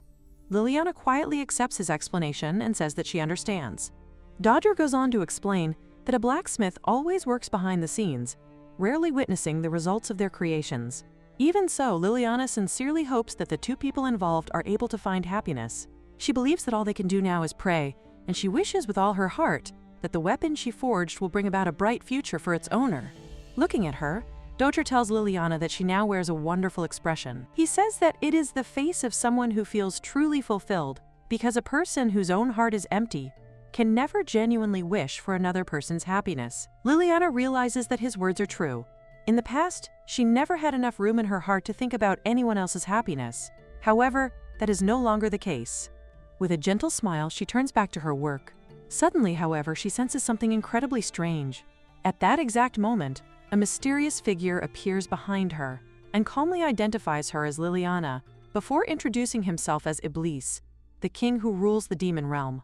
His appearance immediately leaves an unforgettable impression. Thick, sharp horns rise from his head, his skin is ash gray, and his eyes are unmistakably inhuman. Liliana instantly realizes that the figure standing before her is none other than the Demon King, Iblis himself.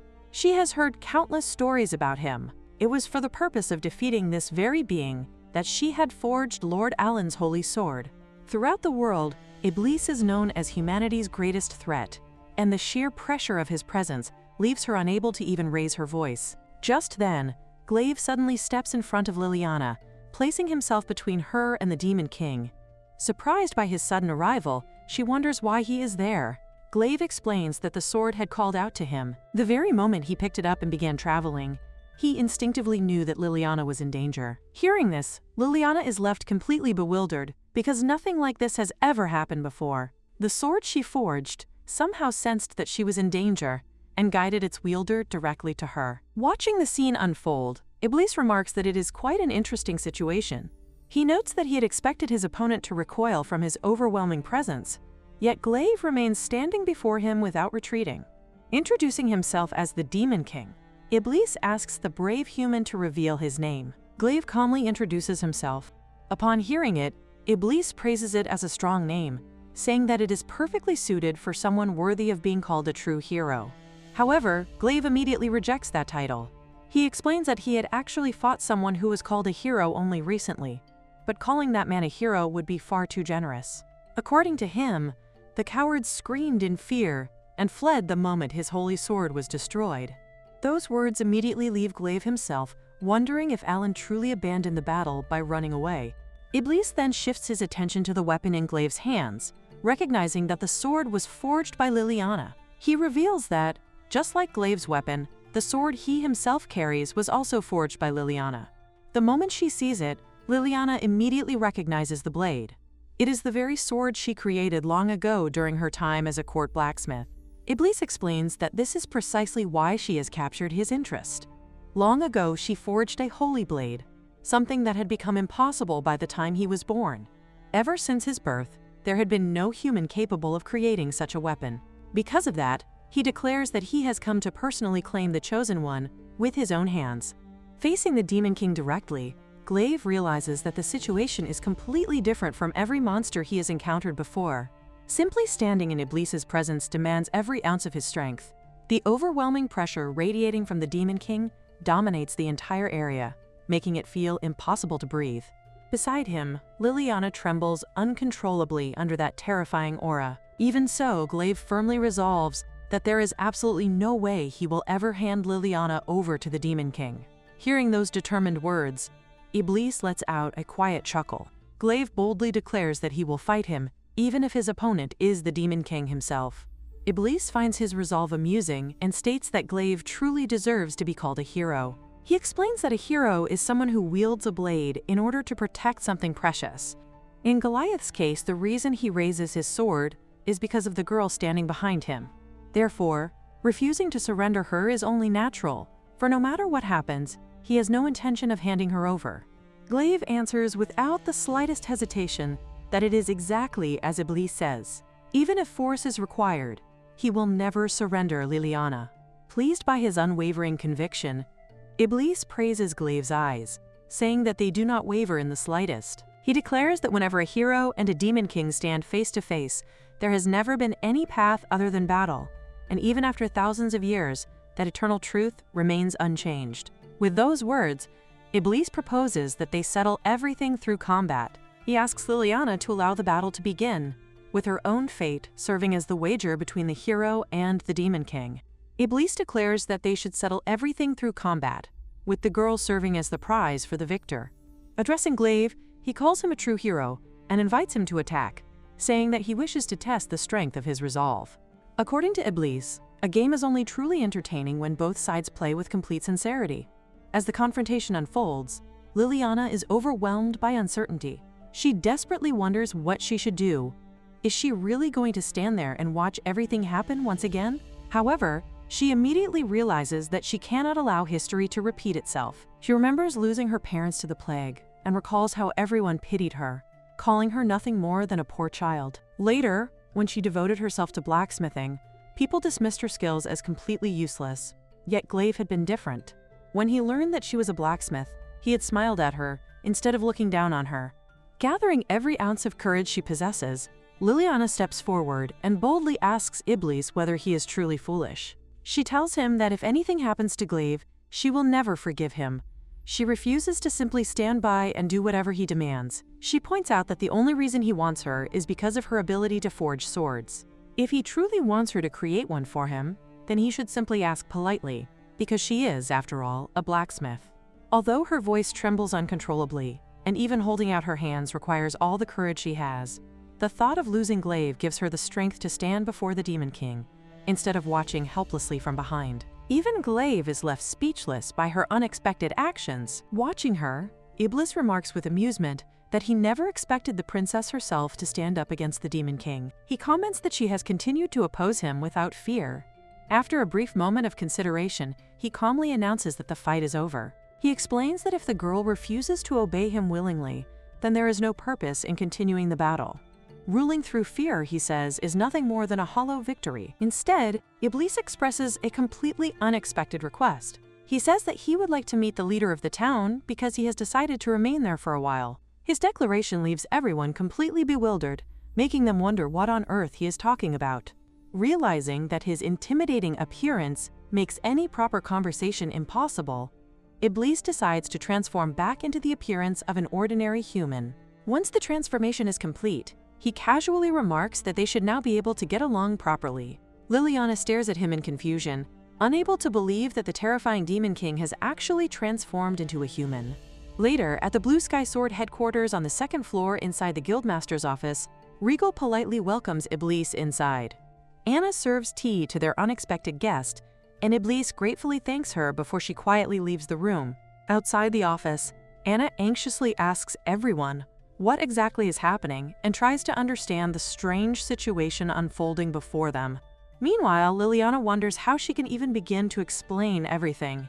She cannot help thinking that this entire situation is unbelievably reckless. Even for someone as composed as Regal, inviting the Demon King into the guild headquarters must be an incredibly difficult decision to accept. Nevertheless, in its own strange way, it is also a relief. An hour later, the atmosphere changes completely. Regal and Iblis unexpectedly hit it off, and the two of them spend their time laughing together as though they have known each other for years. Regal jokingly asks Iblis how many years he believes he has been the leader around there. Iblis answers with a smile that he has been a king for thousands of years, so Regal cannot possibly surpass him in seniority. The two men burst into laughter together.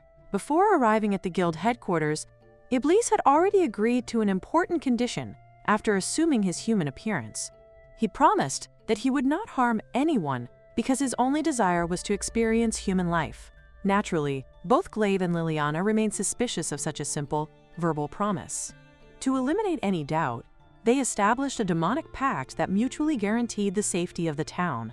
Even with that agreement in place, Liliana still cannot completely convince herself that Iblis has no hostile intentions. During the gathering, Anna approaches Iblis with another dish and politely asks him to try it if he would like. He gladly accepts. The moment he takes a bite, his eyes light up with delight as he declares that it is absolutely delicious. He asks Anna whether she prepared it herself, complimenting the perfect balance of the spices. Anna smiles with relief and admits that she did indeed make that particular dish herself. It is her own original recipe, although she had not been very confident in it.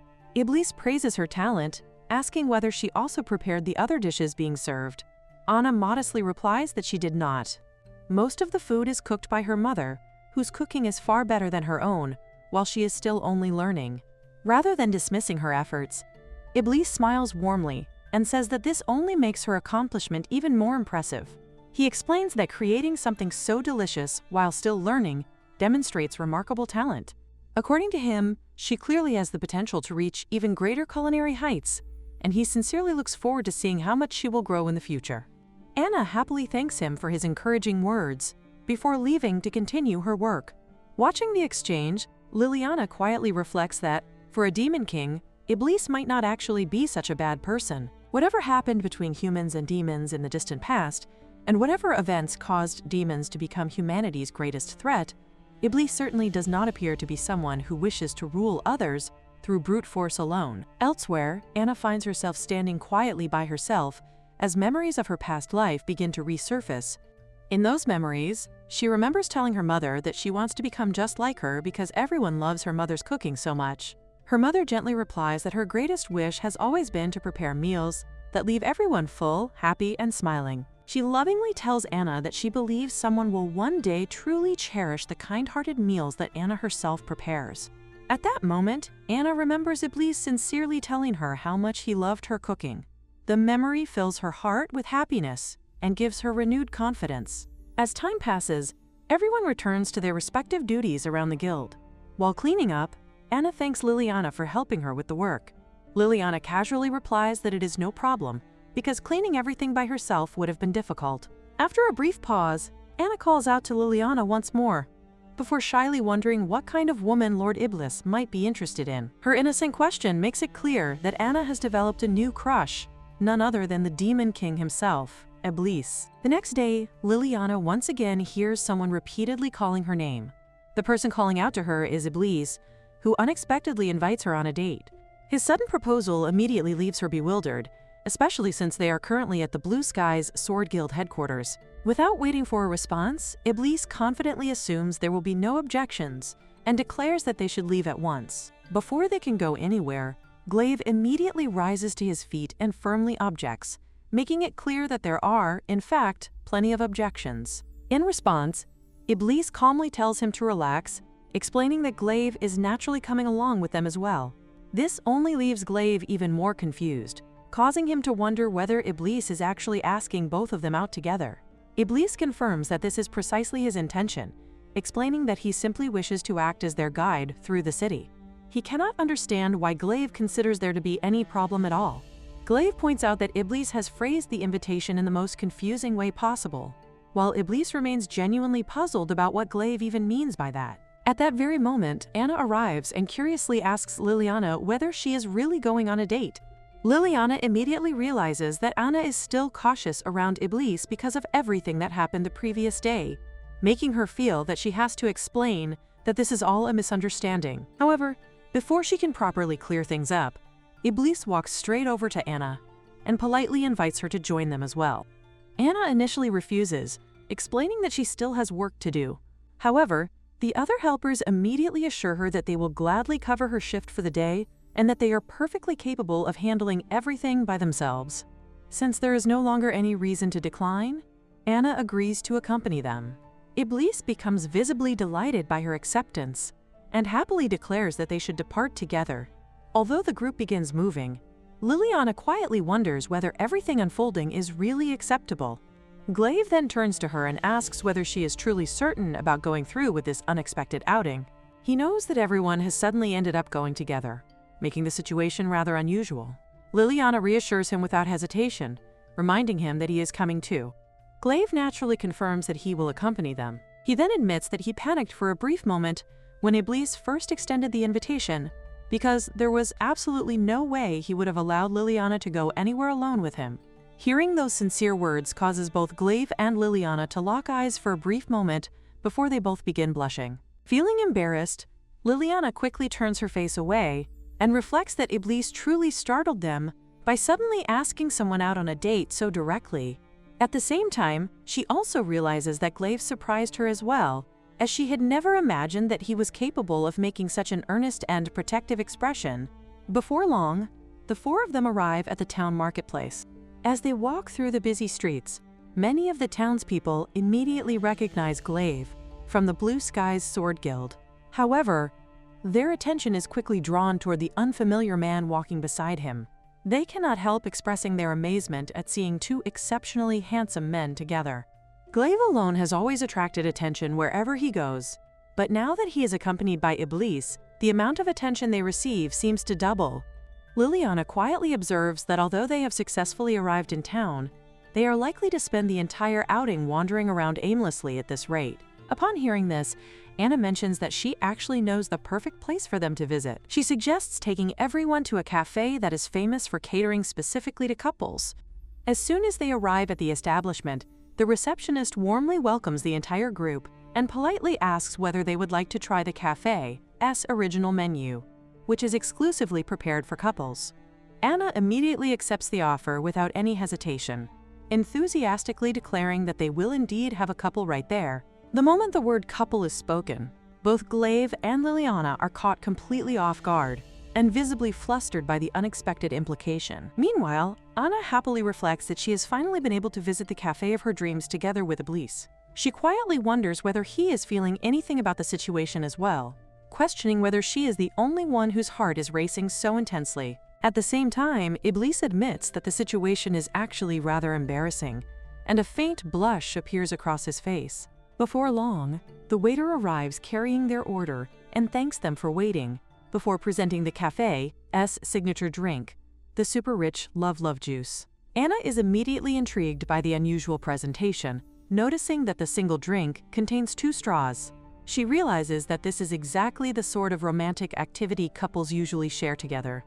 At another table, Glaive and Liliana coincidentally end up ordering the very same drink. They can hardly believe that they have chosen the identical item from the menu. Liliana hesitantly asks Glaive whether he is truly comfortable with sharing it. Although she admits that she is not entirely sure herself, she decides that they should simply try it anyway. With that decision made, Liliana becomes the first to lean forward and take a sip through one of the straws before patiently waiting for Glaive to do the same. After noticing that he remains motionless, she asks whether he is not going to drink it. Glaive instinctively refuses at first, only to immediately correct himself and admit that he will. However, he cannot help wondering whether Liliana is genuinely unbothered by sharing a drink in such an intimate way. The moment he looks into her eyes, however, his thoughts come to an abrupt halt.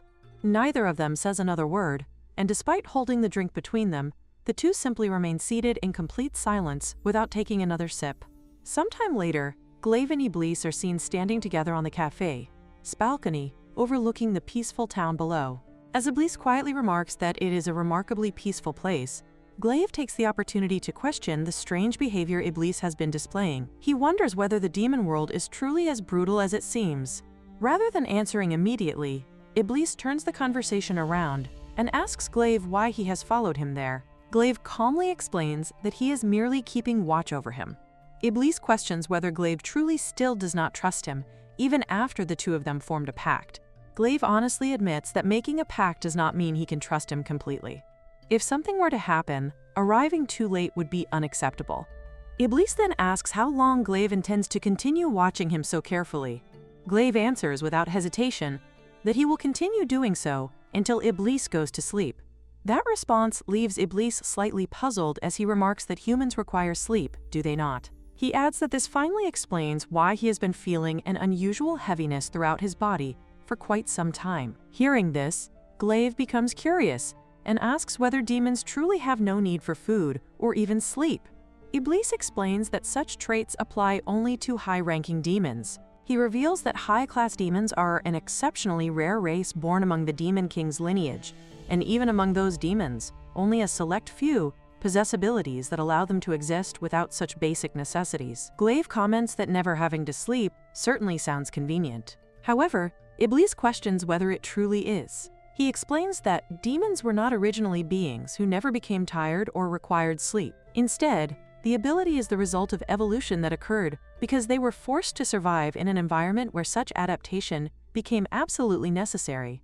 Those words prompt Glaive to quietly question whether it was truly an evolution that had to happen. Iblis reminds him that he had previously asked whether the demon world was brutal. Although it is rather late to answer, he now gives his response without hesitation. He confirms that the demon world is indeed an unimaginably ruthless place. The greater a demon's power becomes, the stronger its instinctive desire to dominate others grows. In such a world, exposing even the slightest opening is no different from willingly offering up one's own life. Iblis goes on to explain that even his own subordinates, despite appearing loyal, secretly harbor the ambition to kill him the very moment they notice even the slightest opening. That is precisely why he can never allow himself to trust anyone completely. Hearing this leaves Glaive quietly concerned about the harsh reality Iblis has endured. However, Iblis calmly remarks that once someone becomes accustomed to such a way of life, they eventually stop feeling anything at all. Even so, experiencing the peaceful atmosphere of the human world only makes the vast difference between their two worlds painfully obvious to him. Glaive sincerely apologizes for previously calling such an existence convenient. He now understands that he had spoken without fully grasping the hardships behind it. After accepting the apology, Iblis mentions that there is something he has wanted to confirm for some time. He asks whether Glaive and Liliana are what humans would call lovers. The unexpected question immediately catches Glaive off guard, leaving him wondering why Iblis would suddenly ask something like that. Iblis simply explains that the two of them appeared that way from his perspective. This causes Glaive to quietly wonder whether their relationship truly looked like that to others. Iblis confirms that, in his eyes, the two clearly seem to care deeply for one another. Glaive admits that he would be happy if that impression were true. He openly acknowledges that he genuinely loves Liliana, but he still has not heard how she truly feels about him. Hearing those words, Iblis quietly reflects that he does not believe there is even any need for Glaive to ask such a question. In his mind, if Liliana had not shared those feelings, she would never have stood before him that day and given the answer that she did. Iblis then remarks that humans have a habit of making simple matters unnecessarily complicated. Glaive responds by questioning whether Iblis simply sees everything in an overly straightforward manner. Iblis calmly replies that there are times when being simple is actually the better approach. Even so, Glaive firmly states that he is willing to wait. No matter how he feels, He wants to hear Liliana's feelings from her own heart, rather than making assumptions. Upon hearing that answer, Iblis says that he understands. From his perspective, waiting is certainly the more convenient choice for Glaive. He then reflects that he had originally believed Glaive himself was his greatest obstacle. However, he now realizes that everything ultimately depends on whether that girl chooses him instead. Unable to resist teasing him, Iblis jokingly asks Glaive what he thinks he should do in order to make Liliana choose him instead. The unexpected question makes Glaive laugh softly, before telling Iblis not to ask him something like that. Meanwhile, far away in the demon realm, preparations are reported to be complete for the ladies' expedition into the human world. One of the demons wonders how much longer they intend to wait for Lord Iblis to return. At this rate, the morale of the soldiers will inevitably begin to decline. The demon respectfully urges Lord Jagger to make a decision regarding the situation. Lord Jagger quietly responds by mentioning the Demon King, admitting that he simply cannot understand what the ruler is thinking. Even after thousands of years, the Demon King remains an incomprehensibly distant figure whose true intentions are impossible to discern. The next day, all the vegetables are seen floating through the air, leaving Liliana completely bewildered as she wonders what exactly is happening. Iblis proudly reveals that he has peeled all the vegetables using magic, enthusiastically declaring that this is what real cooking looks like. Ever since Iblis arrived, the guild has become even livelier than before, and within just a few days, he has completely blended in as one of the guild members. At that moment, Liliana suddenly notices Glaive standing directly behind her. As he remarks that Iblis is truly amazing, his close proximity immediately causes her face to flush bright red. Unable to compose herself, she hurriedly excuses herself, claiming that she has to get ready. Ever since what happened between them, she instinctively avoids him in an awkward manner. The memory keeps resurfacing in her mind, making it impossible for her to even look him in the face properly, while Glaive simply calls out to her as she leaves. Meanwhile, Iblis suddenly begins trembling before reminding Glaive that he had previously mentioned that his sword was forged by Liliana. He loudly complains that it is completely unfair for both her heart and her body to belong entirely to Glaive.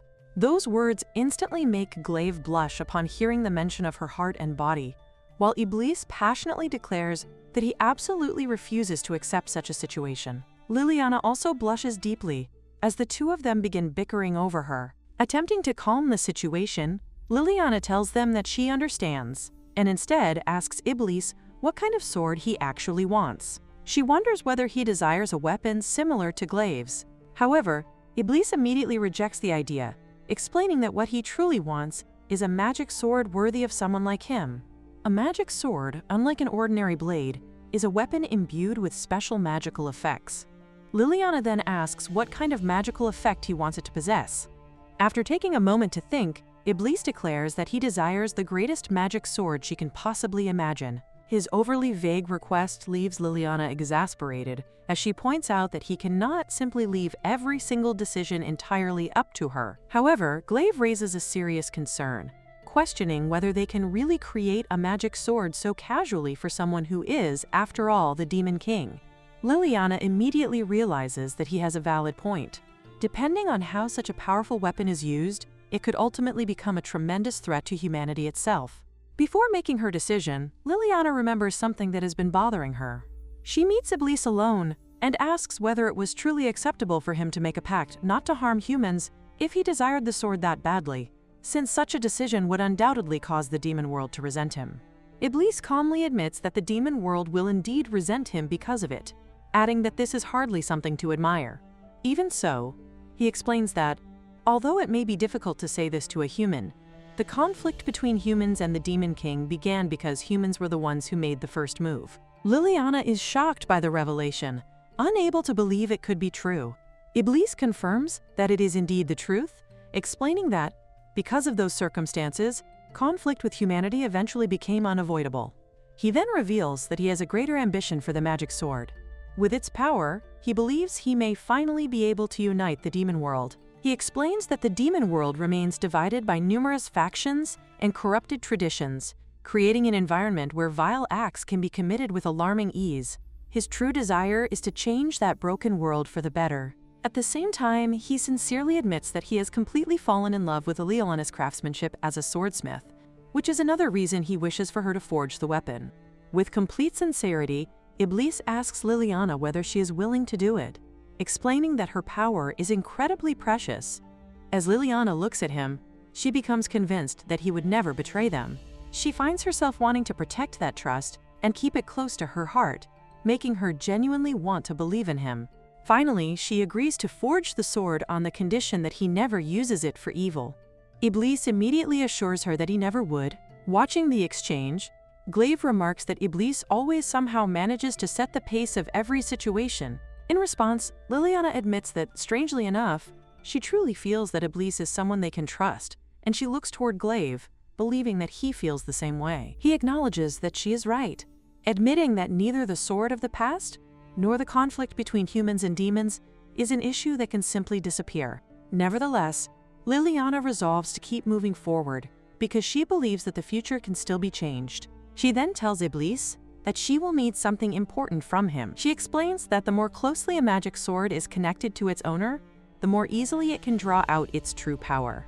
Therefore, to make the weapon exclusive to Iblis alone, she asks whether there is anything he has treasured for a long time, something that carries deep personal meaning. Unlike holy swords, magic swords do not choose their wielders. Instead, they reveal their true potential only when placed in the hands of someone strong enough to use them. However, during the forging process, it is possible to restrict the sword to a specific user, though doing so requires an appropriate price. After giving it some thought, Iblis replies that he can think of one such item and promises that he will have it prepared. With one of the key elements required for crafting the magic sword now decided, Liliana turns her attention to Glaive and tells him that she has a favor to ask of him as well. She requests that he gather every unused sword available in the guild house, as many as he can find. Completely puzzled, Glaive asks why she would possibly need so many swords. However, Liliana simply tells him to do as she says without further explanation, leaving him utterly confused as he wonders what she could possibly be planning to do with such a large collection of blades. Sword forging requires the essence of the blade itself, and this requirement becomes even more important when creating a magic sword. The stronger the magical effect being imbued into the weapon, the greater the strain placed upon its vessel. Therefore, if the sword is expected to possess both exceptional durability and overwhelming power, the quality of its vessel becomes absolutely crucial. The overall forging method remains largely the same as that of an ordinary sword up to a certain stage. However, instead of using tamahagane, Liliana plans to use dragon scales as the primary material. She decides to combine equal quantities of black, red, and yellow dragon scales before melting them together under extremely intense heat. Dragon scales possess extraordinary resistance to heat, meaning that ordinary flames are nowhere near powerful enough to melt them. Even so, Liliana pushes the flames beyond the maximum output she normally uses when forging iron, generating an even greater temperature. Once the scales become partially melted, she mixes iron into the molten material as well. After combining the materials, she continuously hammers the mixture to remove every possible impurity. As the repeated forging continues, the magical structure that will eventually become the very foundation of the magic sword gradually begins to take shape. Deep down, Liliana realizes that she is genuinely excited about forging this magic sword. She feels that this very moment may finally become the opportunity for her to truly come to like herself. Later, Glaive arrives at her workshop and finds her asleep with several books still open around her. Quietly approaching her, he takes out a blanket and gently drapes it over her shoulders while she continues sleeping peacefully. Liliana cries out as Anna gently tells her to stay still while applying medicine to the burns on her hands. Anna explains that burns like these should be treated with the guild's original healing herbs, a remedy that the guild takes great pride in. Liliana admits that she has always been taught that burns are a blacksmith's badge of honor, so she simply endured the pain instead of treating it. Hearing that, Anna thinks that such behavior is exactly what she would expect from Liliana. She reminds Liliana that before being a blacksmith, she is first and foremost a young woman, and she should never forget that. Deeply moved by Anna's kindness, Liliana sincerely thanks her. With that, the vessel for the magic sword is finally completed. The next stage is to imbue the blade with its magical effect, a process that requires both precision and considerable time. Just as Iblis is about to speak to Liliana about the magic sword, Glaive arrives with news that the guild has received several monster subjugation requests and that Iblis is needed.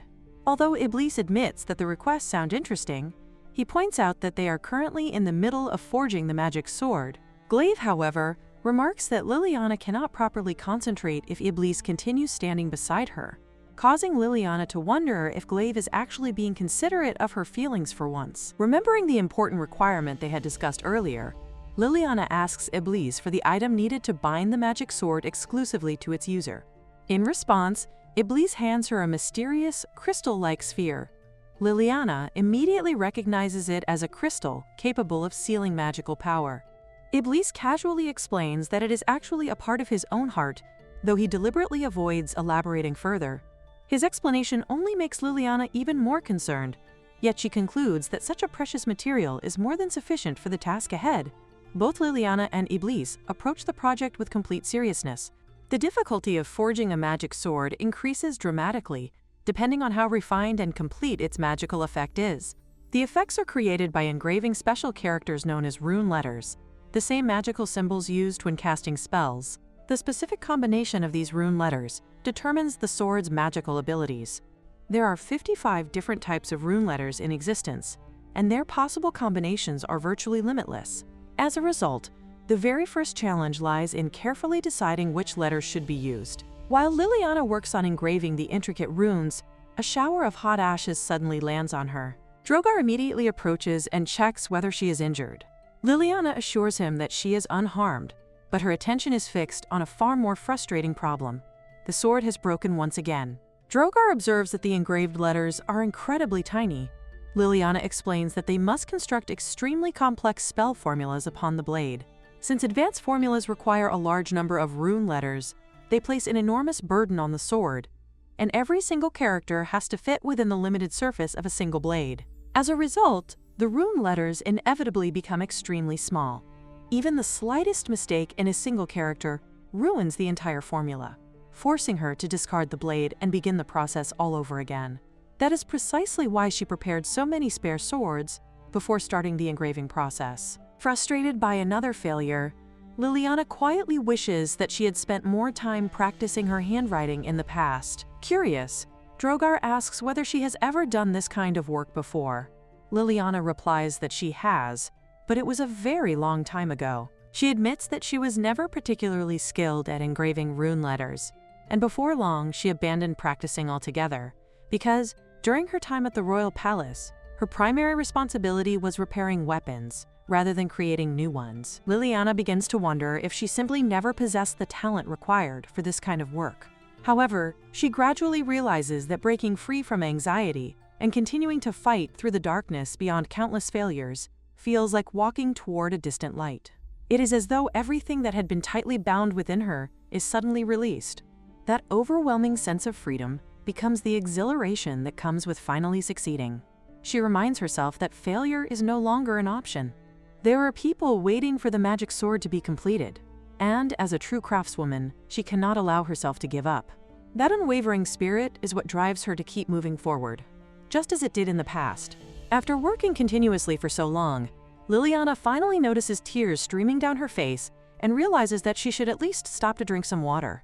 At that moment, Glaive and Iblis arrive and announce that it is time for a break because they have come to take her home. Surprised, Liliana asks how long they have been standing there. They casually reply that they have already been waiting for about 30 minutes. Liliana recalls that the two of them had gone on a monster subjugation mission together earlier that day and wonders how it went despite there still being time before sunset. Both Glaive and Iblis assure her that everything proceeded smoothly, far more smoothly than expected. Iblis proudly declares that with him present, success was only natural, insisting that even humans must eventually acknowledge the overwhelming strength of the Demon King. Glaive remarks that Iblis himself has admitted he cannot use his full strength while in human form. That statement makes Liliana quietly wonder what it would actually feel like to witness his true power. Glaive immediately notices her curiosity and asks whether she truly wants to know. Liliana casually replies that she is not particularly interested, causing Glaive to pout in disappointment. Watching his reaction, Liliana unexpectedly thinks that he sometimes makes an unusually cute expression. Before their conversation can continue, Iblis suddenly steps between them and questions what exactly is going on between the two of them. Glaive immediately complains that Iblis should stop interrupting because he is incredibly annoying. Completely ignoring the argument, Iblis casually begins wondering what they will be having for dinner. Glaive remarks that Iblis truly is the type of person who thinks about food from morning until night. The two of them then invite Liliana to head back to the guild together. As they begin walking, Liliana silently thinks of her late mother and father, wondering whether they are watching over her. She realizes that these peaceful moments with the people around her are the days she will treasure the most. Filled with renewed energy, she cheerfully suggests that the three of them race back to the guild. However, before they can go very far, an unusual sound suddenly echoes through the air. Liliana immediately questions what the strange noise could be. Iblis quickly recognizes it as a magical communication from one of his subordinates. He calls out to Jagger and demands to know what has happened, repeatedly urging him to respond. On the other end of the communication, Jagger's trembling voice apologizes profusely before reporting the disastrous situation. He explains that one of the executives serving under Iblis has betrayed them. Although he attempted to stop the traitor, he was completely overpowered. Concerned, Iblis first asks whether Jagger himself is safe. Jagger confirms that he is unharmed, but urgently warns that nearly 70% of the Demon King's army is now marching toward them, with the sole intention of killing the Demon King. Desperately, he begs Iblis to escape while there is still time. The communication abruptly cuts off. Using his clairvoyance, Iblis immediately confirms the situation for himself. He calmly announces that an enormous army, led by one of his own former subordinates, is advancing toward them. Their numbers are estimated to be roughly 200,000 soldiers. The sheer number leaves Glaive visibly shaken, and he immediately wonders what they are supposed to do against such an overwhelming force. Despite the alarming news, Iblis remains perfectly calm. He tells both Liliana and Glaive that there is no reason to panic, because the army's only target is him. As long as he leaves this place, the immediate dangers surrounding everyone else will disappear. Liliana and Glaive immediately ask whether he truly intends to face the enemy by himself. Iblis simply smiles and replies that, of course, this is his own problem to resolve. He refuses to allow anyone else to lose their lives because of him. As he prepares to leave, Iblis quietly reflects on everyone who accepted him despite his identity. He thinks of Regal, who welcomed him without hesitation; Tresia, who silently supported him from the shadows; Liliana, who devoted herself completely to fulfilling his wish; Glaive, who constantly complained yet always fought beside him; and Anna, who had also become precious to him. Although the time they spent together was brief, he sincerely considers it an enjoyable part of his life and has no desire to see any of them get hurt. Before Iblis can leave, Glaive immediately stops him and firmly declares that he is going with him. At the outskirts of the town, the long-awaited preparations are finally complete. The group declares that they have been waiting for this very day, the day they will finally kill the Demon King. Meanwhile, heavy rain begins pouring over the town. Anna observes the unusually powerful winds and remarks that a typhoon is likely approaching soon. Because of the worsening weather, Regal suggests to Glaive that they postpone today's subjugation request. Glaive agrees, expressing his hope that the storm will at least come to an end by nightfall. However, Glaive immediately turns his attention to Iblis, reminding him that they do not have the luxury of remaining at ease. He asks whether the violent storm is connected to the current situation. Iblis explains that it is most likely being caused by forces originating from the demon world. He then asks Glaive whether he is truly certain about handling everything this way, pointing out that he has not informed the guild members about what is happening. Glaive admits that he intends to deal with this crisis with only the two of them, instead of relying on the guild masters. His answer surprises Iblis, who finds it unusual that Glaive is deliberately choosing not to depend on the guild. Glaive then reveals the reason behind his decision. He explains that he has never mentioned this before, but Tresia and the guildmaster were once dragged into a devastating war against the Demon King's army. During that conflict, they lost many precious comrades because of a tragic series of events. Knowing what they have already endured, Glaive believes it is only natural that they would oppose becoming involved again. More importantly, he does not wish to burden them with unnecessary worry. Therefore, he decides that he, together with Iblis, will intercept the enemy before they can reach the town that very night. Soon afterward, the two charge into battle against an endless horde of demons. As they continue fighting, Glaive notices that although countless enemies keep appearing, none of them truly feel alive. Iblis explains that these creatures are nothing more than revenants from the demon world, mindless zombies that possess no will of their own. They simply continue swarming forward without end. Realizing that defeating them one by one will accomplish nothing, Glaive comments that the battle will never end at this rate and calls the situation extremely troublesome. Iblis calmly explains that the only way to stop the endless wave is to eliminate the commanders controlling the revenants. At that very moment, someone steps forward and remarks that Iblis is absolutely correct. Speaking as one of the Demon King's former specters, he sarcastically comments that if they continue talking, Iblis might foolishly suggest that humans and demons should simply try to understand one another. He then remarks that it has been a long time since they last met the Demon King. The three commanders reveal themselves to be Rebel, Luce, and Giga. Without even turning around, Iblis calmly remarks that he had already expected the three of them to betray him. Rebel praises Iblis's sharp instincts, saying that he truly is the man whom they once chose to become their king. However, Rebel bitterly adds that Iblis was also the first person to betray all of their expectations. Giga immediately approaches Iblis and admits that he never wanted to see him reduced to such a broken state. Iblis casually asks whether his current appearance disappoints him that much. Luce then steps forward and questions how Iblis can still smile in a situation like this. She asks whether he honestly believes he can overcome such overwhelming numbers. Instead of reacting with fear, Iblis notices the sheer size of the enemy army and asks Luce whether gathering such an enormous force is the result of her unique ability. He sincerely praises her accomplishment, admitting that he is genuinely impressed by what she has achieved. His unexpected compliment causes Luce to blush, and she playfully remarks that he should continue praising her, or she might even reconsider her decision. However, her expression quickly turns serious as she confesses that she once loved him. Precisely because of those feelings, she finds his actions absolutely unforgivable. In her eyes, the Demon King has fallen to the point of siding with humans instead of remaining with his own people. To them, his betrayal is nothing less than a grave sin. The battle immediately begins as Rebel clashes directly with Iblis. While defending himself, Iblis tells Rebel to calm down, insisting that humans are not creatures worthy of hatred. He explains that there are many people in this town whom he genuinely trusts and treasures, and he refuses to allow anyone to trample over them. Rebel cannot understand when Iblis changed so drastically. He asks whether Iblis no longer feels ashamed to call himself the Demon King of the demon world, reminding him that all of them once respected him with absolute devotion. Rebel launches a powerful strike before realizing something unbelievable. He questions whether Iblis's magical power has truly declined to the level of an ordinary human. He then reaches a shocking conclusion: that Iblis has willingly transformed his own body into that of a genuine human, simply because he longed to become one. Rebel declares that Iblis has become a truly tragic existence, unable to return to the demon world, while also never being able to fully become human. To him, Iblis has become nothing more than a disturbing existence that belongs nowhere. Confident in his victory, Rebel declares that before the day ends, he will erase the insignificant human settlement standing behind them.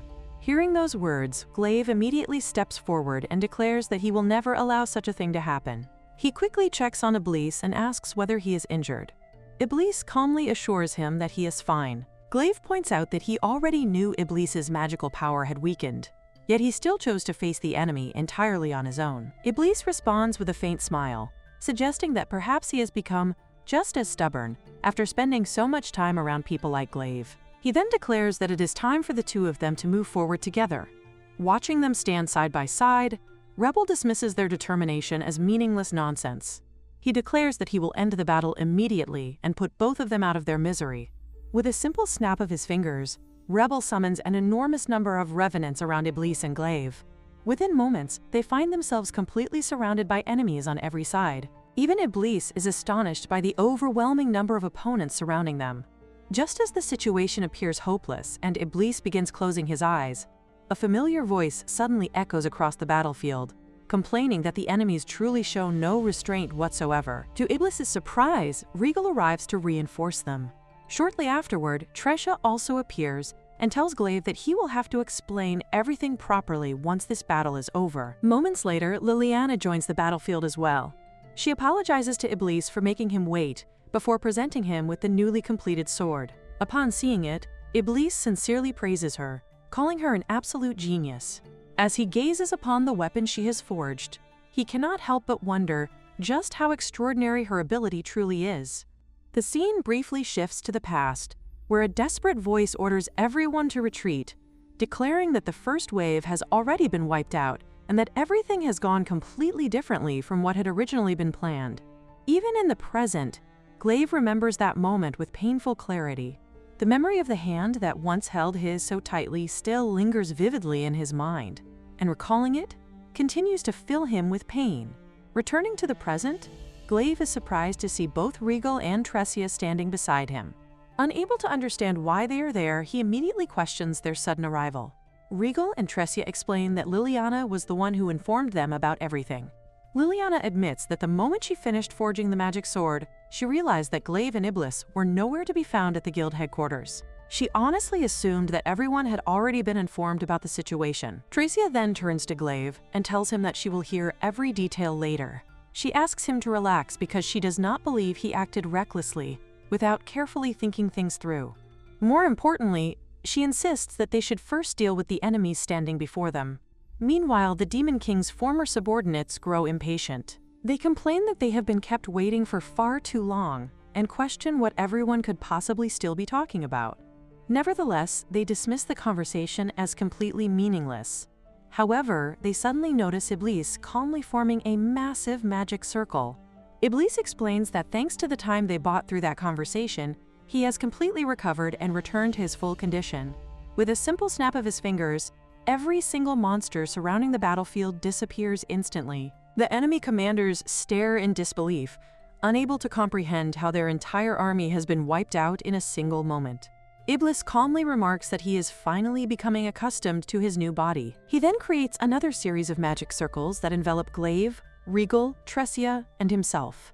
As the magical effects take hold, Glaive realizes that his body has been enhanced with powerful strengthening and regeneration magic. He immediately feels as though he now possesses a body capable of fighting even a dragon with his bare hands. Regal is equally astonished, commenting that his body feels unbelievably light, almost as though it no longer belongs to him.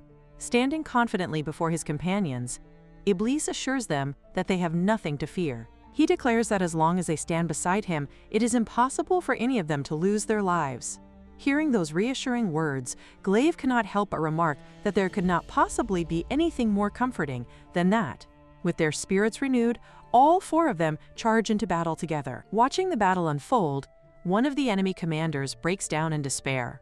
He cries that he painstakingly assembled an army of 200,000 soldiers, yet somehow they are still being pushed back.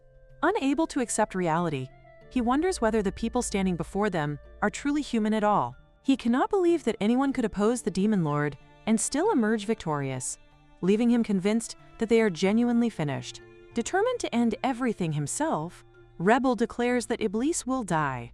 In response, Iblis calmly tells Rebel that this battle has already reached its conclusion. As he grips the newly forged sword, Iblis cannot help but marvel at Liliana's achievement. He wonders how she was ever able to create such an extraordinary weapon, realizing that the sword itself has become the physical embodiment of her heartfelt wish. He then unleashes the sword's unique ability, Selective Severance. Rather than cutting indiscriminately, the magic sword severs only those whom Iblis personally chooses. It slices through nothing but their consciousness, gently putting them into a deep sleep. The weapon perfectly embodies Liliana's desire to bring conflict to an end without causing harm to a single soul. As silence finally falls over the battlefield, Glaive cautiously asks whether everything is truly over. Before anyone can answer, Tressia immediately storms over to him and angrily demands to know what he had been thinking by rushing into such danger without discussing it with her beforehand. Glaive quietly explains that he simply did not want to make her worry. Unable to hold back her emotions any longer, Tressia calls him an idiot, repeating once again that he truly is an unbelievable idiot. Nearby, Iblis remains standing while Rebel lies defeated on the ground. Looking down at him, Iblis remarks that Rebel is genuinely incredible for still having enough consciousness left to continue speaking after everything that has happened. Rebel admits that he had prepared himself to endure torture or any punishment Iblis wished to inflict. However, instead of asking for revenge, he desperately begs Iblis to spare his life. Rather than rejecting him, Iblis offers Rebel another path. He tells him that if he truly wishes to live, then he should use that same ambition to help create a better future for the demon world alongside him. Overwhelmed by those unexpected words, Rebel breaks down into tears. Watching everything unfold, Liliana quietly reflects that her entire life has been completely thrown off course ever since she met all of them. Following Iblis's orders, the demonic power that had devastated the surrounding land disappears. The ruined grasslands gradually return to their former beauty, and the town regains its familiar and peaceful appearance once more, with only one important difference remaining.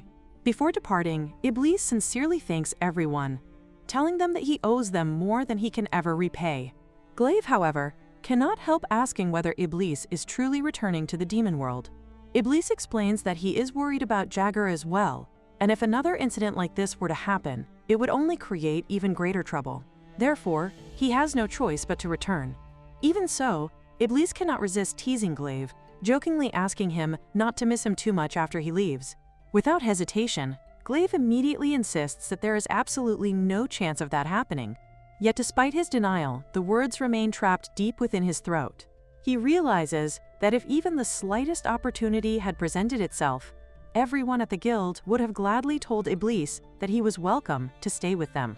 Noticing the gloomy atmosphere surrounding everyone, Iblis smiles warmly and asks why they all look so depressed. He reminds them that this is not a farewell forever. There are still many dreams and goals left unfinished. Until those goals are achieved, they will simply meet again another day. With complete confidence, Iblis promises that he will return. Just as he is about to leave, Anna suddenly runs toward him and calls out for him to wait. Iblis turns around and gently asks what she needs. Anna hands him a carefully prepared lunchbox and shyly tells him that by the time he returns, she will have become an even better cook. She earnestly asks him to promise that he will absolutely come back. As Iblis departs, the world continues moving forward, just as it always has. The sun rises once again, unchanged from every other day. Even so, Liliana quietly continues thinking about Iblis, holding on to the hope that someday, when the time is right, they will meet again. Everything is heat against the skin, the smell of soot, and the constant echo of metal striking metal. Liliana's 5 senses grow sharper with every passing moment. Within this world of blazing furnaces and relentless work, it feels as though she is completely alone. At the forge, Dogger informs Liliana that he is heading out to make a delivery and asks her to watch over the workshop in his absence. She readily agrees, assuring him that he can leave everything to her. Deep down, she always feels indebted to Dogger for everything he has done for her. She wishes there was some meaningful way to repay his kindness and prove that she can be of greater help. While she is lost in those thoughts, a pot suddenly begins to fall toward her. Before it can hit the ground, Glaive arrives at the perfect moment and catches it with ease, preventing the accident. His timely appearance catches Liliana by surprise. Realizing that he has returned much earlier than expected, she remembers that today is supposed to be the day for guild requests. Glaive explains that the work finishes ahead of schedule, so he decides to stop by the forge to see how diligently Liliana is working. For reasons she cannot quite understand, simple moments like these always leave her feeling unusually embarrassed. Although she intends to continue working for a while longer, she gladly accepts his company. Glaive offers to help clean the workshop, and Liliana gratefully accepts the assistance, knowing it will make her work much easier. As they work together, Glaive becomes curious about whether she is planning to create something new. Liliana admits that her idea is still only in its planning stages. At present, she mainly produces whatever Dogger asks her to make, while the forge also handles every repair request that comes from the guild. She feels guilty about continuing to rely so heavily on Dogger's workshop and has recently begun wondering whether there is something she can accomplish entirely on her own. Glaive wonders whether she is referring to creating a completely new weapon or something similar. Liliana explains that she has been imagining something entirely different. She dreams of opening a workshop of her own.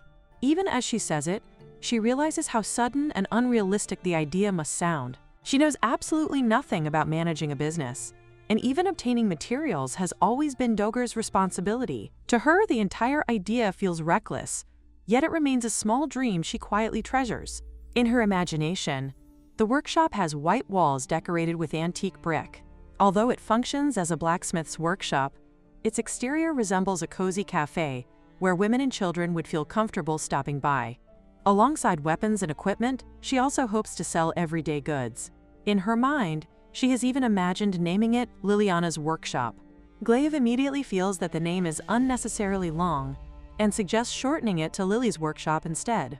More importantly, he wholeheartedly believes that owning her own shop is a wonderful idea and expresses complete confidence that she is capable of making it a reality. Filled with enthusiasm, he proposes presenting the idea to the boss without any delay. Just as it was in the past, Liliana remains covered in soot from head to toe, yet simply having someone standing beside her fills her with an incredible sense of strength and encouragement. Motivated by that support, the two of them bring the proposal to the boss. Liliana immediately grows anxious, feeling that the initial reaction is not particularly encouraging. Glaive, however, refuses to believe that the response is truly negative.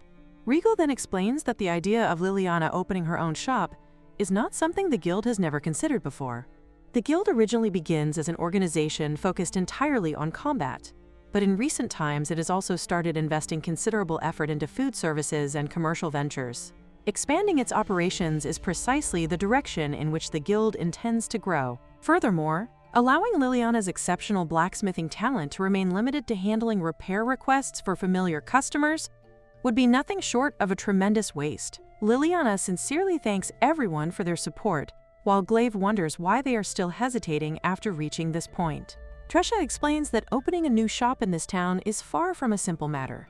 If Liliana truly wishes to establish her own business, 3 conditions must first be met. The first requirement is to clearly define the type of shop it will be. Most businesses coexist through partnerships with existing guilds in order to avoid unnecessary competition and maintain balance throughout the town. A shop that attempts to sell everything without a clear specialty is simply not acceptable. The second requirement is to have products prepared in advance. While this falls more on the management side of the business, it is important for the shop to offer several different kinds of goods from the very beginning. The third and most troublesome requirement is attendance at the guild assembly. Liliana is surprised to learn that the guild assembly is involved in opening a shop. Regal explains that although their guild is the largest in town, there are more than 20 other guilds operating there as well. Since every guild differs in size and specialty, they regularly hold assemblies to preserve order throughout the town. To illustrate its importance, Regal asks them to consider why the town avoided descending into complete chaos during the recent demon attack. The reason is that the emergency response had already been discussed and shared beforehand during an emergency guild assembly. In other words, the town's successful response is only possible because every guild cooperates with one another. Liliana realizes that all of this has been happening behind the scenes without her ever knowing. Regal further explains that the guild assembly is far more than a simple reporting meeting. It is an important tradition that supports everyday life throughout the town. Since the next assembly will be held in 2 weeks, that will be the opportunity to seek official approval for Liliana's new business. Now that the decision has been made, Tresha insists that they should begin preparing immediately. Glaive becomes increasingly excited by the prospect, while Regal asks the most important question of all: what exactly will the shop sell? A standard weapon shop would inevitably compete with existing businesses, making that approach difficult.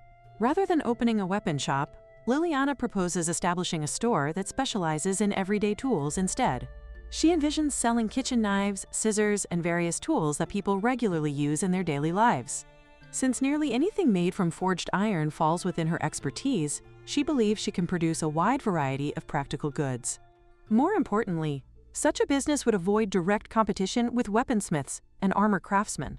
She explains that she and Glaive come up with this idea together because they both believe it would be wonderful to create a shop dedicated to making people's daily lives easier. At the same time, she remains open to other suggestions and is willing to consider any good ideas that others may have.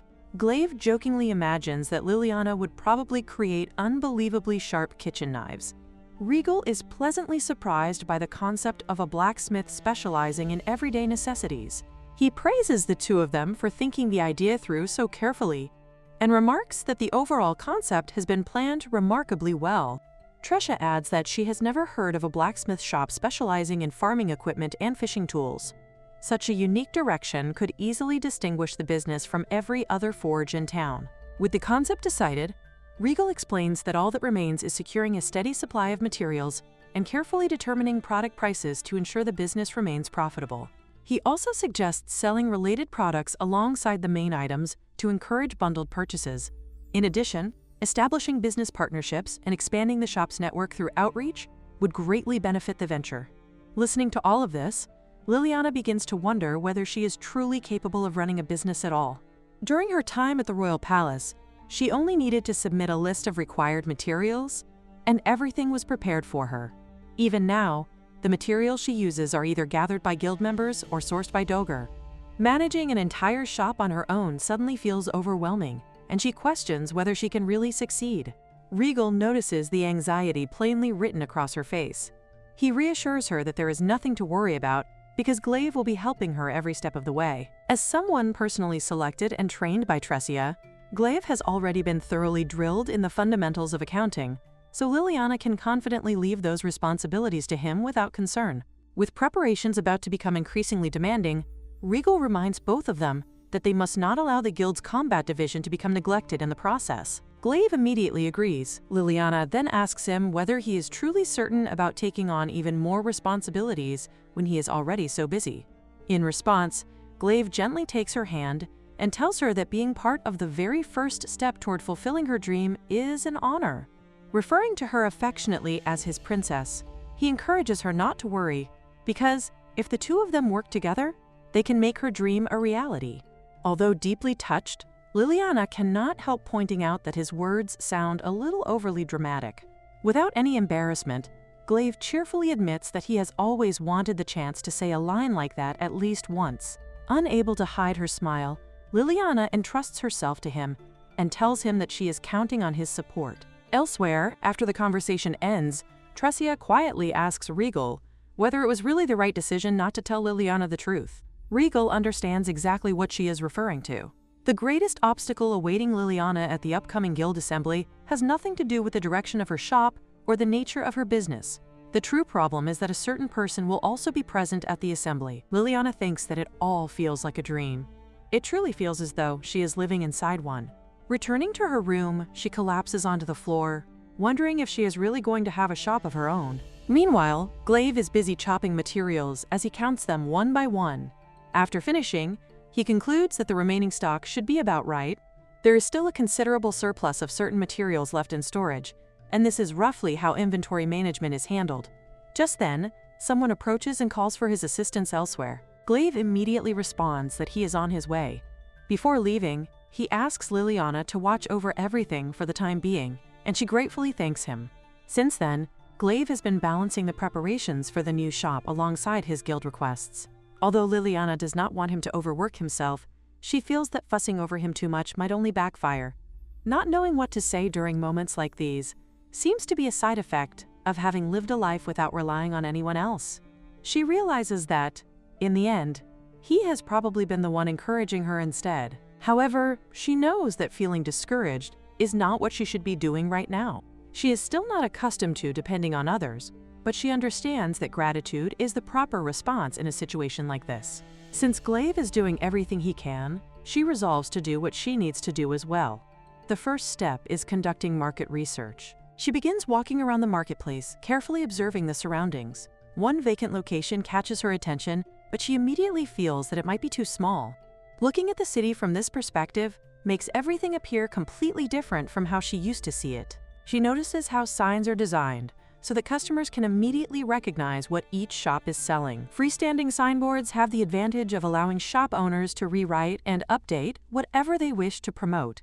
Storefront glass and display windows make it easier for people to step inside, while color schemes and decorations have an enormous influence on the image a shop presents. As she takes everything in, she realizes there is far more to consider than she ever imagined. She cannot help but regret that, until now, all she has ever focused on is blacksmithing. She begins wondering whether owning a shop has always been this difficult. As she continues searching, she considers that perhaps a space around this size or somewhere in the nearby area might be suitable. At that moment, Glaive returns and announces that he is back. Liliana immediately notices an injury on his face. He explains that the dragon subjugation has finally been completed today. More importantly, he asks how the preparations for the shop are progressing. Instinctively, Liliana claims that everything is going fairly well, attempting to hide the truth. Even though Glaive has been working so hard, she cannot bring herself to admit that she has not made any progress. Feelings of powerlessness, embarrassment, and self-disappointment begin weighing heavily on her. Unable to keep pretending any longer, she finally confesses that she lied. She honestly admits that she has not made any progress whatsoever. Finding a suitable location and building a shop have proven to be much more difficult than she expected. Feeling guilty despite all of Glaive's efforts, she sincerely apologizes. To her surprise, Glaive suddenly drops to his knees in relief, expressing how thankful he is. Confused by his reaction, Liliana questions why he is making such an expression when she is being completely serious. Realizing how his response appears, Glaive immediately apologizes before letting out a small chuckle. He admits that he is genuinely relieved because she never complained or allowed herself to show any weakness throughout all of this. Seeing her finally express her honest feelings somehow makes him incredibly happy. He reassures her that there is absolutely no reason for her to apologize. After all, this is something she has never done before, so naturally she would not know how to handle it from the very beginning. Glaive suggests that, instead of struggling on her own, Liliana should ask someone with experience for guidance. After all, there are people who open shops long before she ever considered doing so. She wonders who he means by someone with experience, and he simply nods before leading her to the first person who comes to mind, Dogger. Dogger warmly welcomes the two of them into his establishment. He remarks that he has never really had the opportunity to properly show Liliana the storefront side of his forge. Proudly, he explains that this shop is one of his greatest achievements and encourages her to take a good look around. Liliana suddenly realizes that she had completely forgotten that Dogger Forge also has its own storefront. Now that she is preparing to open a shop of her own, she finally begins paying attention to details she had previously overlooked. Dogger expresses how wonderful it is that Liliana is finally going to have her own shop. Glaive enthusiastically adds that he would love to celebrate such an important milestone. However, Liliana modestly points out that nothing has been confirmed yet. Even so, Dogger honestly believes everything will go exceptionally well. Liliana questions whether he is truly that confident, but Dogger assures her that he is. As a fellow blacksmith, he personally recognizes her abilities and has complete faith in her skills. He tells her that she can ask him absolutely anything, and he will gladly answer every question she has. Liliana begins by asking whether the products displayed in the shop are primarily standard items. Dogger confirms that they are, explaining that standard products are generally sold at slightly lower prices. Any item that is not displayed in the store is produced only after receiving a customer's request. Some customers ask for specific materials or unique shapes, and those become custom orders. He further explains that pricing is calculated according to the cost of the materials and the amount of production time required. He also promises to provide her with a detailed pricing breakdown later so that she can use it as a reference. Liliana carefully reviews everything, noting that the distinctions between standard items and custom orders, as well as the purchase costs and pricing structures, are all clearly organized. It feels as though she has finally taken a small but meaningful step forward. With that, the shop training comes to an end. The next task is preparing products for the upcoming guild assembly. When everyone asks what she plans to create, Liliana reveals that she is thinking of making kitchen knives. For the guild presentation, she believes it is important to clearly demonstrate the value her shop can bring to the town. Everyday items that people are already familiar with will surely be much easier for everyone to understand and appreciate. Dogger praises her idea, impressed that she has already thought that far ahead. Liliana confidently declares that if she can create the finest kitchen knife possible, then her presentation at the guild assembly will undoubtedly succeed. With renewed determination, she immediately begins forging her kitchen knife, convinced that she can accomplish it. Anna becomes the very first person to test the finished knife. The blade slices through ingredients so effortlessly that everyone watching is left astonished. Anna excitedly remarks that its sharpness is incredible. She also notices that the blade has been specially treated, so it will not rust easily unless exposed to something truly extreme. Liliana explains that she carefully selected the materials to ensure the knife is easy to maintain.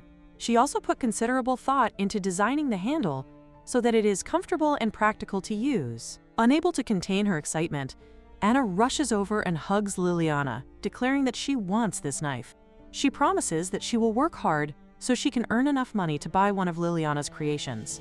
Watching the exchange, Glaive happily remarks that it looks like Liliana has already gained her very first customer. Anna's mother also praises the knife, telling Liliana that she has done an outstanding job. She explains that, for a chef, a knife is their most important partner. Smiling warmly, Liliana tells Anna that she looks forward to the day she becomes her customer. At first, She had not even been certain that she could accomplish any of this. However, thanks to everyone's support and encouragement, she now feels as though everything is steadily falling into place. Her confidence continues to grow, and she becomes determined to make her shop a success and build a truly wonderful business.